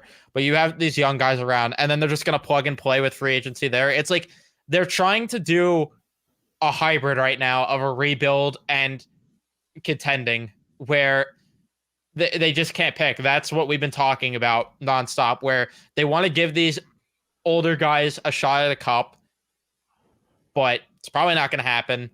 But at the same time, they're trying to rebuild and develop these younger guys, but that's not happening. What the fuck are we doing here? Sitting first in the Metro. Yeah, I don't know why we're doing my all this fault. complaining right now. Yeah. So My fault. They'd only be Golly, a so wild card freaking team. Ungrateful. They'd only be a wild card team in pretty much any other division. My mistake. it's insane. I've never seen a team rely so much off the start of the season like this before. It is unbelievable how If they played like this, embarrassing it's been. where would they be? Wow, if they didn't have that insanity run at the beginning of the season, like they're playing how they are now, which is just who they are, they They're would. not a playoff team. They Yeah, might we- be like second. They might be in seventh with how like Are we clumped up even- it is. They are. What's it called? Since Christmas, aren't we barely 500? If that, Yeah. We're under I think they're like, 500. yeah, I think now they're 2 below 500 or something like that. dude. They are. Oh my god, that's Yeah, They won embarrassing. games at the beginning. They might have should have not. That's the thing. Like- People are saying this is a slump. I think October was just a reverse slump. Like no joke. I think A little October was a bit. reverse slump. Like Yeah. that was just the Linsanity peak performance, Mattress Firm peak performance. And now shit's just going back to reality as to what it is. And the other thing, imagine where this team is without Panarin playing at this level. Oh man. Dude, I mean, this is not. I think about that every game we play because every time that line's out there, I'm like, He does oh, something. all right, here we go. Yeah. I can Panarin- actually look up from my phone. Like it's embarrassing, dude. Panarin deserves a heart. He won't get it because that's just the way the NHL is. He's by definition the MVP. It's not even debatable. This team is not a playoff team without Panarin. It's just not. Every single night I'm filling out that box score for my post game. His name's there. His name's there pretty much every single night. And if it's not him, it's his line mates, and he just didn't happen to get a point on the play. So this team's nowhere without Panarin. Yeah, I'm looking at it like their schedule at the beginning of the year. Like some of the games, like there were honestly games in there they probably should have lost. Like they should have lost to Vancouver. They should have lost to Winnipeg. Yeah. I mean, yeah, like the second line was, we talked about it earlier on, they were playing defense, but the second line just was the only ones producing. That problem hasn't gone away. The only difference is they're not playing defense now. Like Matt and I talked about in the opening of the show. That's just what it is. And like, yeah, there's a lot of games early in the year you could point at too, like you were saying. They probably could have lost. Like they didn't even have business winning the Louis Domingue game. Oh, no, definitely not. No. That second period was embarrassing. I forgot about that game. That was just, it was funny to watch, honestly. It's crazy. It's crazy. It was funny to be at, except for me losing my mind that second period. Like the crowd's so into it. I was losing my mind. And the people next to me, I could tell they've never watched hockey in their life, and they were so confused with why they looked like shit in the second period. I'm like, this is just the thing. This is just the thing. Get used to it. I've noticed this year, like second periods, we are just awful. Yeah. I think it's the long change. I think it obviously, that's the only thing I could seriously think of. Or maybe we start too hot, even though we don't do shit the first period anyways. I think we save all of our hard playmaking for the last 3.5 minutes of the game every night. So I think we got off to the start we wanted. Yeah, they start as hot shit, and then they turn into steaming hot dog shit in the second period. They don't even put in full efforts for periods. I mean, yeah. What game was it that we just? I think it was Florida. A game that was, I mean, I don't want to say we deserved to lose, but it was a game that I don't think we really deserved to win. But every shift Florida had. Oh, Florida. They oh were my God. on that puck. They were on our body. They were just all over us. That game should have been closed. Why can't we be like that? That showed the wins difference between games. a real contender. And it's so crazy because the talent is there. We have the guys to win. They just don't choose to play that hard. They don't have that compete factor. They're not willing to do whatever it takes. How many times in the past, I don't know, 10 to 15 games where you've seen Kreider just have some, for like 4 seconds, just some ridiculous speed and just blow past somebody and then just not do shit for the rest of the game? Yeah, that's the Chris Kreider thing. He mails in efforts. Like all he does is he'll stat pad and game over. Yep. I got my point. Did my job. You guys figure out the rest. Good luck, assholes. I did my job.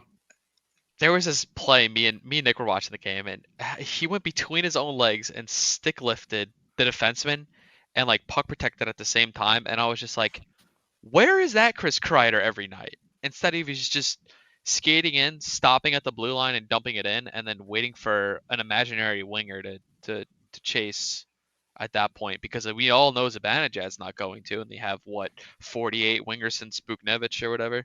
Like it is unbelievable how much talent we have just wasting away, and they're just not using it. It's like we could be so good, we could be unbelievable, but no, we choose not to be. You reminded me of another clip just mentioning Kreider. The Sharks had 2 guys literally on the ice like fucking sharks swimming, and Chris Kreider on a 2-on-1 shorthanded doesn't score. Did he even hit the net? He didn't hit the net. He didn't even You're ass. hit the net. You're actually ass. I'm Dude, sorry. how embarrassing is that? I'd rather you put it in the chest than miss the net, because at least you get an offensive zone faceoff on a penalty kill. Oh yeah, like, let's do the Akira Schmid thing.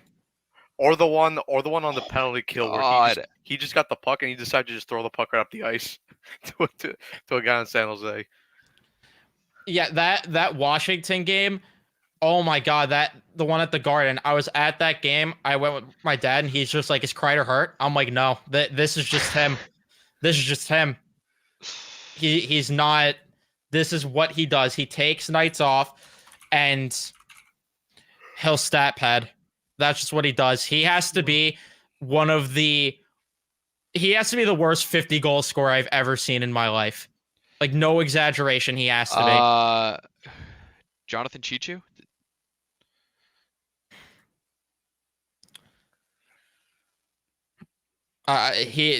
He's the worst. Sorry, he's the worst 50 goal scorer I've seen. And the worst part Yeah. is this fan base overhypes him and says that he's this He's a goal scorer. he's this No. great goal scorer. You really look at it, he's not a great goal scorer. Great Great goal. dog shit. That's just what it is. he doesn't score goals in multiple ways. All he does is tip pucks in front of the net. What was the last time he had a tip goal?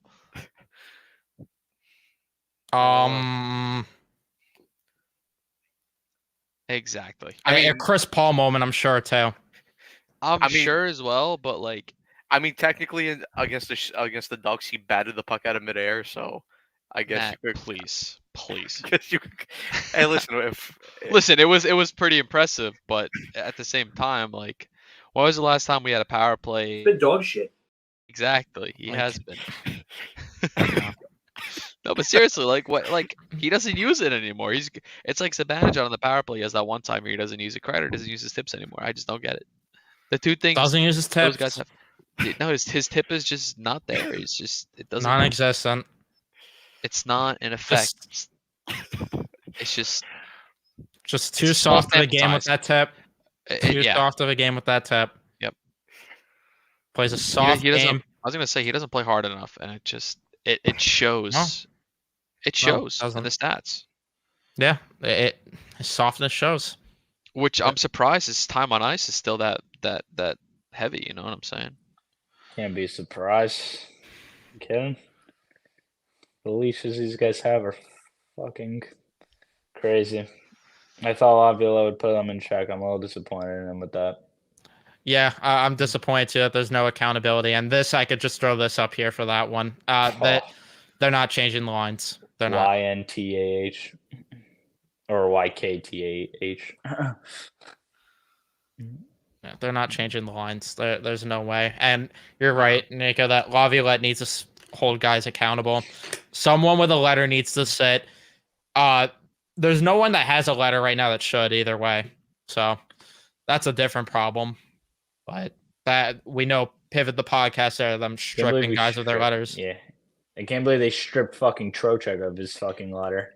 The one guy that fucking has heart on the team. Exactly. Such a shame. Did they strip him? I don't think he ever had a letter. I feel I thought he did. It was Strom thought that he had a did. letter, not him. Oh, And then maybe. they never gave him a letter. You might be I don't right, think they actually. gave him a letter. I think you guys are mixing him up with Strom because I don't remember him getting a Yeah. letter. I feel like I saw something deserves it, about at someone the very getting in there because like Fox got the A this season. Yeah, they gave Fox Um, the A. Last year, it was just whoever else, since it's just pretty much everybody has a fucking letter. Yeah. Yeah, he didn't Gujo, have, Kreider, Panarin, and Meek. I think all of them had an A last year. yeah, and then- he didn't have an A last year. Goodrow needs to be stripped of his fucking letter, dude. Mhm. All these guys need to be stripped of All letters. of them, yeah. He needs to be stripped. He needs to be stripped of his roster spot. That too. But no, Highway Mike robbery, Keenan could fucking make 3.6 mil. Mike Keenan could trade Brian Leach through the New York Post, but nope, we can't strip guys like Barca Goudreau of their letter. Nope, but Brian Leach could be sent messages and be fake traded. That's just cool. And yeah, whoever has intangibles gets letters. Yeah, Uh-huh. intangibles, and if your best friendship through 60 is through the roof, you get a letter. You get a letter. If Hugs you per- got friendship bracelets, Yeah. letter. if your hugs per 60 are up there, then That's Hugs good. per I like that one. 60. If your romance per 60 is up there, makeouts per 60. I don't think Fox deserves an A. I don't. I was gonna say the same thing. I like he's And it goes to, I think we were saying like a while ago. It's a Fox is a great player, but it's a guy you build with, not around. I And agree. I don't think he's a leader in that way. Obviously, he's an unbelievable player, but I don't think he really deserves an assistant captain. And I mean, that's just me, I think. No, he doesn't. And last night pretty much sealed that, Hmm. saying the They other wanted it team more. wanted it more. Hmm. I would strip him of a letter right then and there. That's You don't want to hear that. That's just garbage. And there's way too many times he's busy complaining to the refs. Yeah. I don't get it. I just don't get it. Nico's the best alternate captain in your book. That's fair. And I agree with what he just said as well. Get me I don't out think there's there, a man. captain. I think there's just two assistants. I would say there's That'll one. be it. You I don't would say think Trocheck's an assistant captain? Trocheck's the only one I would say that would be. Throw check. You don't think Blake You could Wheeler maybe argue is assistant captain? Panarin. Panarin. There's I Dude, don't know. honestly, at this point, voice just give it to there. fucking Cooley. He has the most heart on this team. I know people spare the bullshit. Oh well, you're not in that locker room. Like, how would you know? Just clear as day, man. This team doesn't have a voice. Not If you at all. have 6 alternate captains, you have an issue in leadership. If Mhm. Jacob Trouba has to throw his helmet to get the team going, you have a leadership issue. And people are saying, I saw it earlier and I forgot to address it. Somebody said in the chat that they need a players only meeting. What's that going to accomplish, to be honest? Leadership is clearly content with this. And every post game, we hear the same thing about how they're content with the play, or they'll be like, oh, we need to be better. We never see actions on the ice. And I'm sure they've had player meetings. I don't think it matters. I don't think it matters one bit. I think they're actually content with how they're playing somehow. And if they aren't, well, if they've had meetings, that just tells you leadership is terrible and guys need to be stripped of letters. Because there's no way they haven't by now.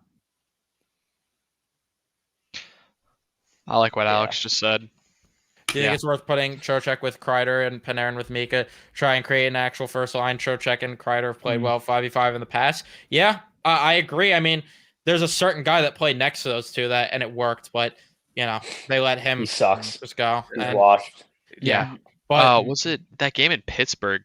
Trocheck and Kreider were together, and they were just wheeling every shift. They were just out there mucking. Well, look at This the year? No, I think it was last year. look at the Yeah. look at the game in Nashville. I was After about that to point that game out. after Yeah, that that's why I shit asked this first here. period. Yeah. Why try that though? Again. And they Worked. should break up that second line. Like, I'm tired of them being obligated because they're producing. I get it, but they're giving up just as many chances against as they are for. So, does it matter? They're not playing good defensively. None of them back check. Not that anyone on this team does. But, no. Trouba should not be the captain. He's a joke of a captain. Blake, oh my god, Nick also in the chat. But no, Trouba needs to be stripped of the C. He needs to.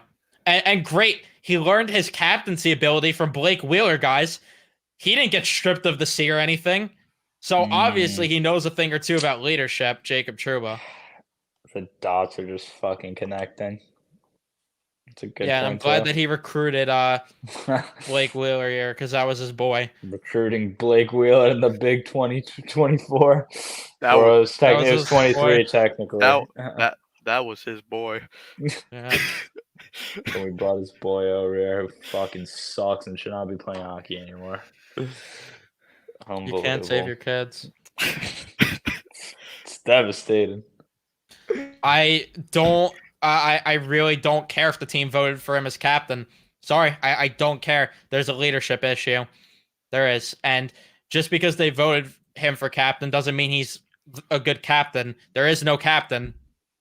They just wanted a guy to be the captain because fans kept saying that they want a captain. And deep down, there is no captain.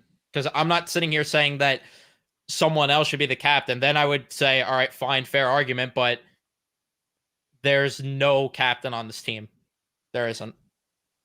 And I can't believe I was twerking for fucking Kreider to be the next captain. Yeah, me too. We were both shaking I ass for think I Kreider. think I was too. Yeah, a lot of people were. I remember it was like Kreider versus Mika debate, and then Truba gets to see. It's like, what the fuck happened here? Yeah, it's just so out of the blue. I don't think anyone really expected it. Mika would be even worse. Gee. No, like, everyone's- all those options were like Ryan Lindgren was a fucking candidate. Yeah, Yeah. Lindgren was, Fox was, Fox. Anyone else? Panarin?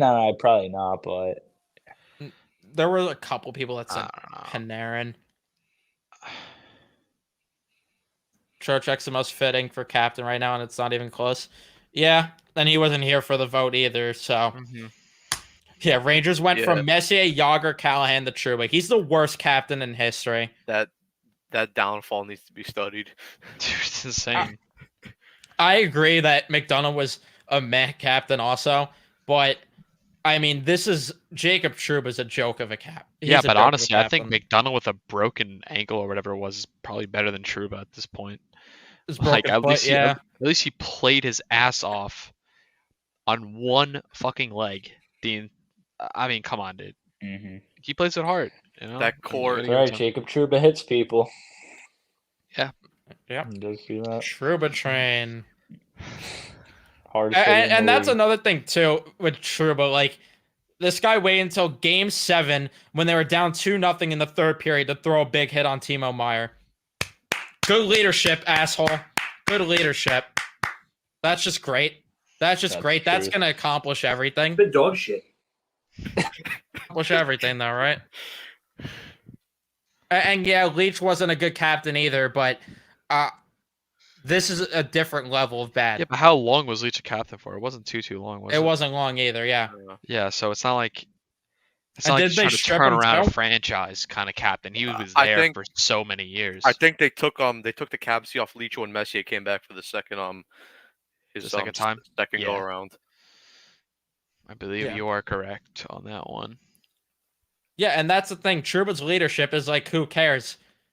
Makes sense considering how the track record. Considering who named him the captain too. Gerard Gallant was the one that made him the captain, and that was twerking for him. How he's the modern day Scott Stevens. So, yeah, And it then makes sense. And then Yeah. Trouba literally shat on him during the fucking exit interviews. Yep. Do we like anyone other than Cully and Trocheck now? Mike and Mikey in the chat. I've been saying it. We've been saying it. This is honestly the most unlikable Rangers team. Yeah. Yeah. I've seen in recent. I said- memory. I don't see it with them. I've been saying this. If you could restart this team over from fresh and pick a couple guys just to start with, I said I'd pick only 6 guys. That whole second line, Cooley, VC, and Fox. That's about it. Maybe Heedle, but with the injuries, I don't know. Mm-hmm. Yeah, I agree with that. There's really not a lot of likable guys, and I'm sorry, but I'm not going to sit here and pretend I like Mika Zibanejad being inconsistent. Not that he even has had really a stretch of consistency this year. I'm not going to sit here and pretend that I am not annoyed with Chris Kreider just getting away with showing up when he wants to. Not going to pretend here. Yeah, I agree. And it goes back to him just not trying. Like, we know he's so good at tipping the pucks, yet he just doesn't do it anymore. Why? I feel like he just doesn't care. No. We see Zibanejad. Great shot. Can't hit the net. I don't get it. These guys aren't trying. Not only And hit it's the net, just- he can't even it's stay on just- his own two. Can't even Yeah. stay on his own 2 feet. And Matt, honestly, what you just said about those 6 players, I can't agree more. It's just that's all we have right now that actually gives their effort in and out every game. No, this whole group is just it's so unlikable. I mean, I've never not liked a Ranger team this much before. Hmm. Yeah, same. Like even the rebuilding teams, it's making me miss Rob O'Gara and Ryan Sproul. Like I just can't fucking take it. I really can't. And people are gonna call it me a fake fan for it. I don't care. I don't care. Just because I like a product doesn't mean I have to like everything about the product. It's just like anything in life. Just because I wear Nike shoes doesn't mean I have to like every single shoe that Nike releases. That's Yeah, perfect. you're absolutely Perfect correct. That's analogy. actually great. I didn't even think about it like that. That's just 100%. Yeah, that's the thing. Like people will tell us go root for a new team. Then If you don't like a player, yeah. Yep. yeah, But- it's just ridiculous. I Yeah. guarantee you, when the Bruins were on that insane run last year, there wasn't a single player on that team that the fans didn't hate. You know what I'm saying? I'm sure that there's always holes in a team. No team is ever going to be perfect, obviously. And to say that we hate this team because we don't like some players on this team is just absolutely crazy. We want this. Obviously, we want this team to succeed. You know, we grew up Rangers fans. We are Rangers fans. We want to see them win. And figuring out how to way to cover up these holes on the team is not hating. It's just critiquing. Yeah, And people can't see that. It's just like- it's People it's mix silly. that up. it's It's people. silly. People cannot tell the difference between hate and constructive criticism. Absolutely. Listen, you think last year in the what was it, the 22 offseason, you think that the Florida Panthers hated Jonathan Huberdeau and Mackenzie Weegar? No, they saw an opportunity to get better in training for Matthew Tkachuk. And Look guess they what? did. Guess They what? did. Went to a final, and now it looks like they're going to be a cup contender again this year. Mhm. It's just like anything in life. Like, just because I like Star Wars movies doesn't mean I like all the characters. I don't like Rose. Like, she fucking sucks in the movies. Just because I like Star Wars doesn't mean I like her. Doesn't mean I like Jar Jar. You know? Hey, Hey, I will It's just hey. gladly leave. No. Come on now. No, but just You because mean I Darth Jar Jar? Jar Jar. Oh my god. But no, even with that too, it's like just because I liked Luke in certain movies doesn't mean I have to like him in every single movie. Just because I liked how he AKA was Luke in was episode the- 6. Yeah, Jar Jar was a Jar was a cornball, yeah. cornball. Dude, a cornball is crazy. God. But just because I liked Luke in Jar Jar equals Nick Bonino.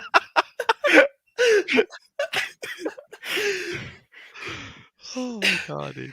But no, just because I like Luke in episode 6 doesn't mean I have to like how he was in episode 8. Like, you know, with the Rangers, with Mika Zibanejad, just because I liked how he was in 2019, 2020 doesn't mean I have to like how he Dude, is now, and I could be pissed off. My perfect. opinions could change. Man, Opinions could change. That's sports in general. Nail on the Pro- head. prime Luke Skywalker hit different. Yeah. Did. And then they had him sitting and with floating fucking rocks. I could go on a rant about Star Wars though for hours if I wanted to. Just on episode 8 alone. We can I- get Cooley on the podcast. He'd love to talk to you about that. Oh, I would. I'd definitely talk to him about that as long as he shares the opinion that that's the worst Star Wars movie out of all of them. Which one? Because it is 8? episode 8.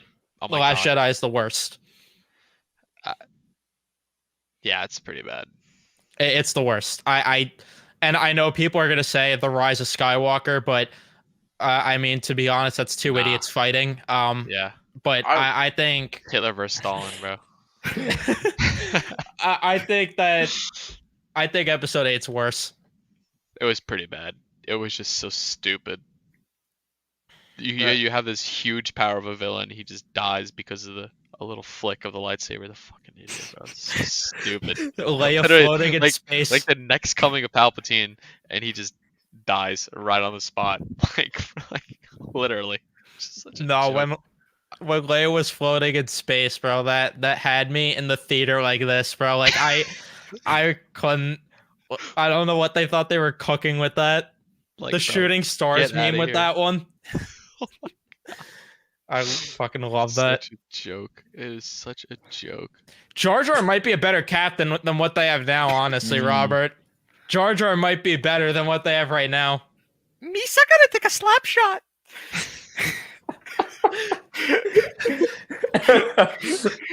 Gonna throw his fucking helmet. Yeah. You see the bench? I mean, there's no life. Jar Jar over there, he's trying to spark something. He's trying to get the bench going and get the guys to wake up. He's just a hard worker, and he knows what he's doing here. Just great captaincy. Lisa don't have a Pumbaa. Oh my god, dude. You fucking funny. I can't wait for the inevitable comment on this. They stopped talking about Star Wars at this timestamp, by the way. Yeah, Pikachu is a better captain. Yeah. Yeah. Okay. No. I mean, that there's really no difference. It's the 6 months losing weight diet picture. It's the guy that got the shirt on Christmas, the button-up shirt on Christmas, holding it up to the same button-up shirt that he's wearing on Christmas. I mean, there's It's all about the angle, how you take the picture. Mm-hmm. And you know A what the toothpick you know what changes they say about everything. cameras, man. They had 5 pounds. All right. a toothpick changes everything.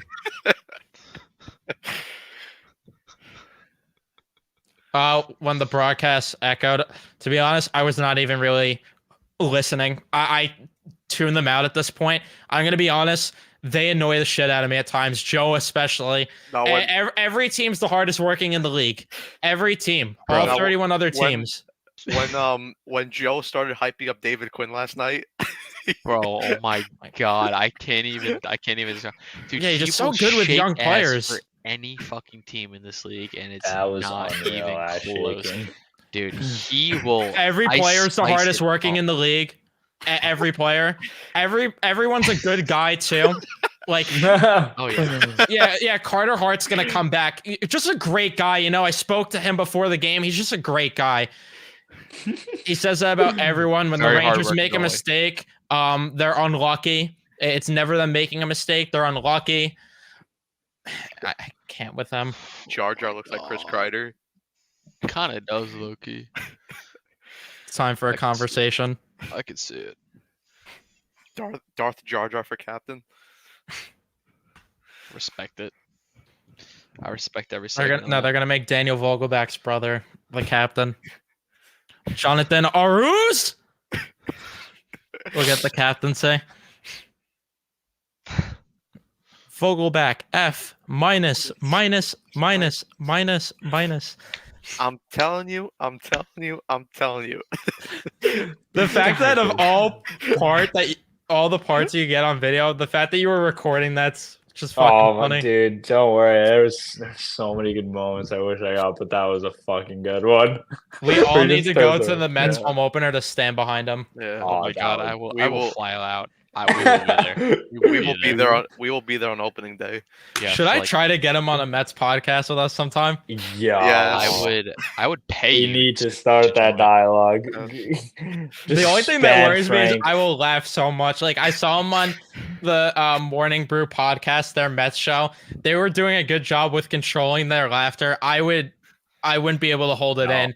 When he's just like Kodai Senga, he's going to the Rays right now as part of the punishment for Billy Epler. And Tim LaCastro's going to lead off next year. SVP's dancing right now to it. Oh my And the season going down the drain. And Kirk Cousins going to be a Dolphin. Oh, my you did god, dude. Oh my god. World Series Valley stuff. And here come the Padres. Here come the Brewers. And here come the Phillies. God. I love Frank. Yeah, if we could get him on a podcast, I don't know how I'm gonna hold back from laughing. That's the issue. There's no way I'll be able to hold back. Me neither. When he Oh, was so- saying the opening day lineup for next year, bro, that I want to double check what he had as the opening day lineup next year. All right, here we go. Batting first is going to be Tim LaCastro. Mhm. Batting second is going to be Jonathan Aruz. Third will be Rowdy Tellez. Fourth, Vogelback. Fifth, Stewart. Sixth, Vogelback's brother. Seventh, Beatty. Eight, Dini, the catcher who has like a lifetime 0.83 average, and then Danny Mendick batting ninth. Oh my god. Fucking Frank. Yeah, bro's gassing up mid right now. Soto's not a Met yet, well, man. He's not relevant. Mika plays like an anime character falling all over the place and breaking his stick. Not wrong. Fuck. I don't doubt it. I don't doubt it, Alex. I need to see that video. Yeah, can we please find that? We need like a PR manager to just find clips of Frank just constantly and Dude, just yeah, that's what we need.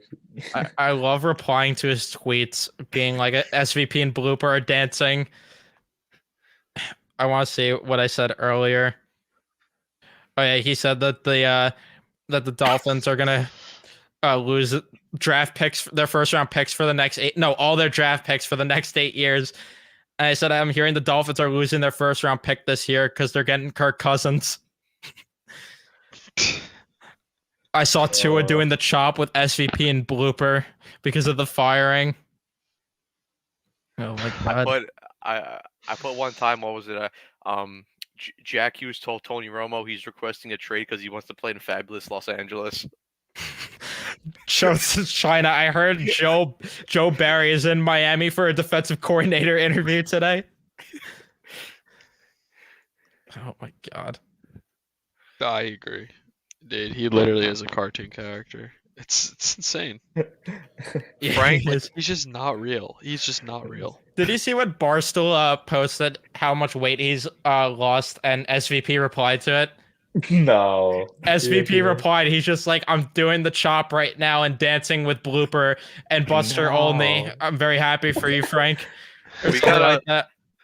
When I'll find it. You know how when Frank had that whole group of people following him for walk 100, for walk 150 or walk 200, we gotta do that walk with them. We will be there. Yeah, I'm gonna send it right now in the group chat. The SVP tweet. Dude, please. One I did time not see this. One time he said like SVP is more happy about the Pete Alonso injury than the birth of his kids, and SVP replied being like, "Yo, don't mention my kids." I said the tweet though. He did lose some weight though, I must say. This is great. I'm smiling, head spinning, doing the Yeah. chop, all that shit for your hard work paying off, Frank. No, and Blooper replied to that too, being like, "Yeah, we're dancing. I'm dancing right now with SVP and Buster Olney."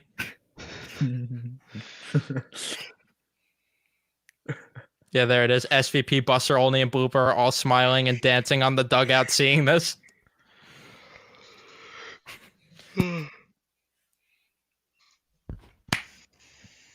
Frank doing the worm. I will walk 500 batters. I will walk 500 more. Easy out, I hate this. Escobar. I hate New York sports. You can't hit anything at all. A nightmare season for the New York Mets. A real life cartoon. I'm gonna get What's a, it called? I'm gonna get a paper bag and write down all the altered Ranger names on it. When he did that with the Mets, out the lead go, Blewett, Smith, Peter Suck. I like Forte because it's just so stupid. It's like such a fucking childish thing. Just Forte. How many fucks does Marte give? Oh my god, that Zero. video is the best. People are probably not gonna like the end of this, but I'm gonna end the live stream here. So if anyone suffered through all this, I appreciate it. The full 2.5 hours. Last time we went like 4 hours, which was just stupid, but I'll cut it short here. So if you did make it through, leave a like, subscribe if you haven't, on the road to 2K, and see you guys on Friday, which God help us. Not gonna be fun. Super excited. We will show up, will the Rangers? Yeah. Probably not. More like SVP will Yeah. be dancing.